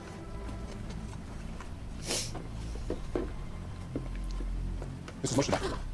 Are you all right? What happened? I don't know. He called me. He said he wanted to have a mom talk. You said he called. What else did he say? We didn't talk. He left a message. Please find him.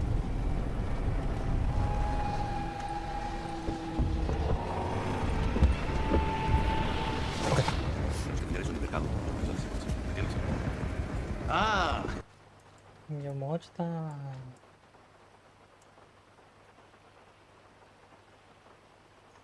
हाँ agent मौजूद था अब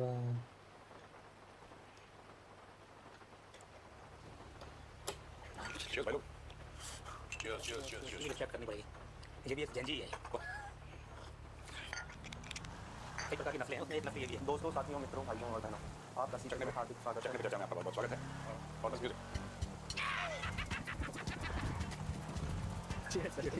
ना पास खाली लो, आराम से लिखो. अरे भोग भी लगाना होता है. ठीक. सर वो जो जेंजी महिला थी, जिसका मैंने पूछा थी, जेंजी की उम्र क्या है? इसको लेकर मेरे दिमाग में बात चल रहा था. जेंजी कैसे हो सकता है? दोनों माफीनामा आ गया. न्यूज़ चैनलों पे उन्होंने अपना रोदन करते हुए बोला कि मेरी गलती हो गई और ये हुआ. इसके बारे में बताइए, पहले बोलो फिर. देखो, माफी आप तब मत मांगिए जब आपके ऊपर प्रेशर है. माफी आप तब मांगिए अगर आपको दिल से लगता है कि आपको गलत काम किया. और माफी मांगना एक मॉरल एक्ट है. ये एक कोई सोशल मीडिया या कोई लीगल एक्ट नहीं होता है. माफी दिल से मांगिए. आपको बताइए, अगर मुझे गलत लगता है, मैंने आपके साथ गलत कराया, जुल्म कराया आपके साथ, तो मुझे आपके साथ माफी मांगनी चाहिए. और ये भी वादा करना चाहिए कि मैं आगे से इसको रिपीट नहीं करूंगा. लैप्स ऑफ जजमेंट का मुझसे गलती हुई. ये बात मुझे समझ में आती है. ठीक है. ये पहले जेंजी करके चल रहे हैं. फिर जब ट्रोल होते हैं तब उनको बुरा लगता है, फिर रोते रोते कहते हैं माफी किया. थोड़ा सा कैरेक्टर होना चाहिए. आपने अच्छा करा, बुरा करा. ये जो केस है, मैं बात कहना चाहता हूँ. जैसा कि मैंने मुझे कल भी बताया, आज भी बताया, ये जो केस है लद्दाख में जो बदतमीजी करी उस औरत ने, ये तो एक महीने पुराना है. ये तो कारगिल विजय दिवस के टाइम के आसपास का है ये केस. अगर इनको ये एहसास था कि उन्होंने गलती करी, उन्होंने जुलाई में माफी क्यों नहीं मांगी, ये अगस्त में माफी क्यों मांगी? इसका मतलब इनकी माफी फ्रॉड है, इनकी माफी झूठी है. इनकी माफी प्रेशर से निकाली गई है. इनकी माफी, ये माफी इनको कोई नहीं लगा. मैंने भी इनका सुना, वो अलग अलग चैनल्स पे जाके बोली थी कि मुझसे गलती हो गई और मेरा वो 3 घंटे का था, कुछ दिखाया. ठीक है, पहले नहीं दिखाया, बाद में दिखाया, जो भी था. फ्रीडम फाइटर ने बोला कि सर्जियो गोर के आसपास इसको करा गया. लोग इसके बारे में बात कर रहे हैं सोशल मीडिया पर. लेकिन सर्जियो गोर को एक लड़की बदतमीजी कर रही है सड़क पे, जिसके पेरेंट्स ने उसको गलत संस्कार दिए हैं, उसके घर संस्कारी नहीं है, तो उसमें सर्जियो गोर को फर्क नहीं पड़ा. ये सब फर्जीवाड़ा की बात है. लेकिन fact of the matter is कि अगर वो लड़की जेन्युइनली वो थी, ठीक है, तो उसको बोलना चाहिए था. उसको तब माफी मांगनी चाहिए. मैं उनको एहसास तब हुआ जब मीडिया वाले घर पहुंच गए. उनको एहसास तब हुआ जब वो ट्रोल करने लगे. ये सब कुछ नहीं है. इनको मैं बता रहा हूँ, भारत में ना ये बात फैक्ट है कि ये जो अपने आप को बहादुर कहते हैं ना, ये बहादुर कोई नहीं. क्योंकि इनको पता है कि भारत में कुछ नहीं होगा. ज़्यादा क्या होगा? ट्रोल होगा ना. ज़्यादा क्या होगा? कोई ट्रोल कर देगा. ऐसा तो नहीं कि कोई पुलिस आई अरेस्ट करने के लिए जेल में डाल, ऐसा कुछ भी नहीं है। तो भारत में आपको ऐसे बहादुर वीर बहुत मिल जाएंगे, किसी को कुछ बोल दो। और इस लड़की ने भी जो किया, इसने फेम के लिए किया, क्योंकि इसके मन में भी था, क्योंकि काम करती नहीं है, जो मैंने पढ़ा है। मोबाइल लेके कर दिया। हाँ, इस लड़की ने फेम के लिए किया कि देखो मैं ऐसा कर सकती हूँ, मैं खड़ी हूँ, मुझे भी एमएलए का कोई टिकट दे देगा अगले चुनाव में। इसके दिमाग में यही था कि मैं पॉलिटिशियन बन जाऊंगी, जैसे आजकल कॉकरोच वाले घूम रहे हैं ना, और सरकार बहुत बढ़िया कर रही है, मुझे मैं सरकार को अप्रिशिएट करता हूँ। वो जा रहे हैं स्कूल चेक कर रहे हैं, वो जा रहे हैं अस्पताल चेक कर रहे हैं, और सरकार कह रही करो। अब लोग पता है कि मैं एक बात बोलना चाहता हूँ, जो आप कॉकरोच पार्टी से अगर आप लोग एफिलिएटेड थे या उस विचारधारा के हैं, ये जब कॉकरोच वाले जो फेमस हुए ना, कॉकरोच वाले जो फेमस हुए, कॉकरोच वाले क्यों फेमस हुए? इसलिए नहीं कि वो लायक हैं, इसलिए नहीं कि उनमें कैपेसिटी कैपेबिलिटी है, इसलिए क्योंकि लोगों के दिलों में एक जेन्युइन एक शिकायत थी कि न्यूज़पेपर लीक हो गए हैं, कुछ बच्चों ने अपनी जानें ले ली हैं, या कुछ ऐसा इशू हुआ है, लोगों के मन में वो था, और उसी समय वो आए। तो किसी बुजुर्ग आदमी ने ये कहा है कि अच्छी किस्मत वो होती है कि आप जब बल्ला घुमाते, आप जहाँ पे भी बल्ला घुमाओ, बॉल वहीं पे गिरती है, और ये रोज नहीं होता। आप ये मैंने सुना कहीं पे कि आप जब भुवनेश्वर कुमार ये कौन बॉलर? अच्छा, मैं भुवनेश्वर, ऑफ कोर्स, सॉरी मैं सुन नहीं पाया। Of course everybody knows very famous. वो जब आपकी किस्मत अच्छी होती है, वहाँ बंद करके जब आप बल्ला घुमाते हो ना, तो वो वहीं पे गिरती है जहाँ पे बल्ला घुमाया, मतलब वो है। तो कांग्रेस जनता पार्टी के साथ हो गया, अब उनका रेलेवेंस खत्म हो गया। मंत्री जी ने जो रिजाइन कर दिया, अब ये ढूंढ रहे हैं तीसरी चीज, लैटर लिखेंगे sir, vote of the heart से।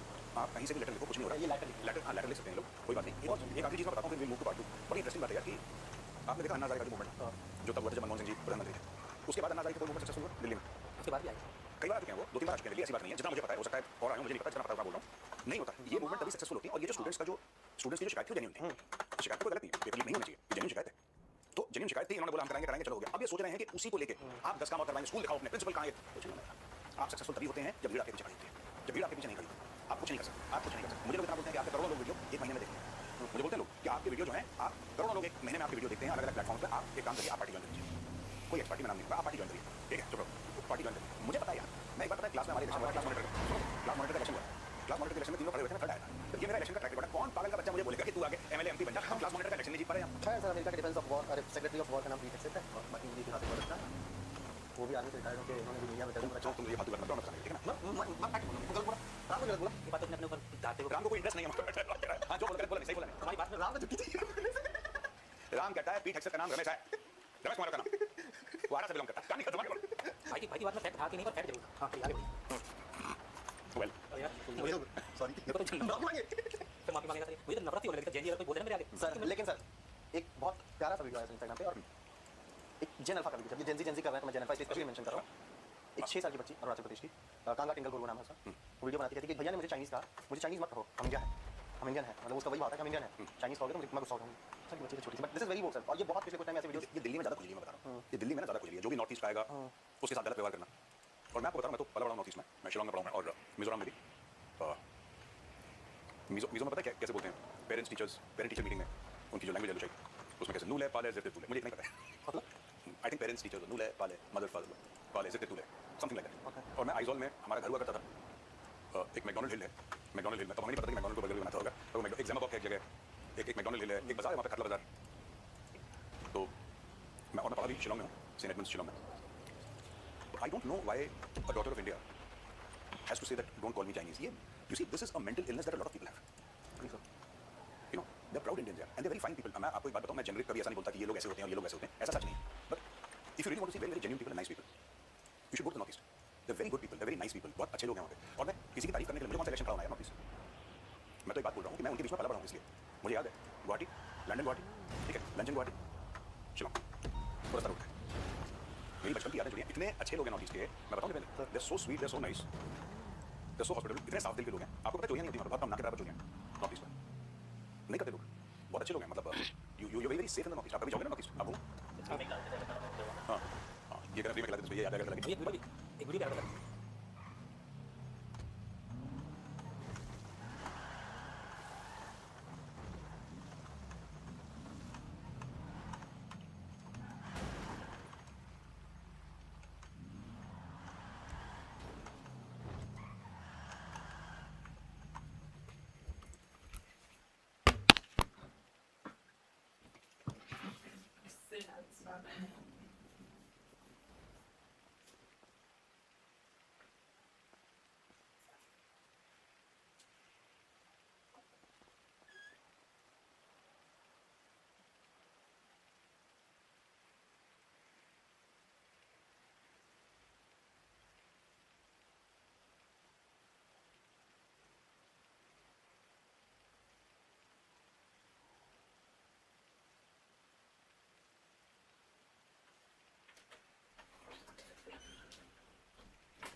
FIB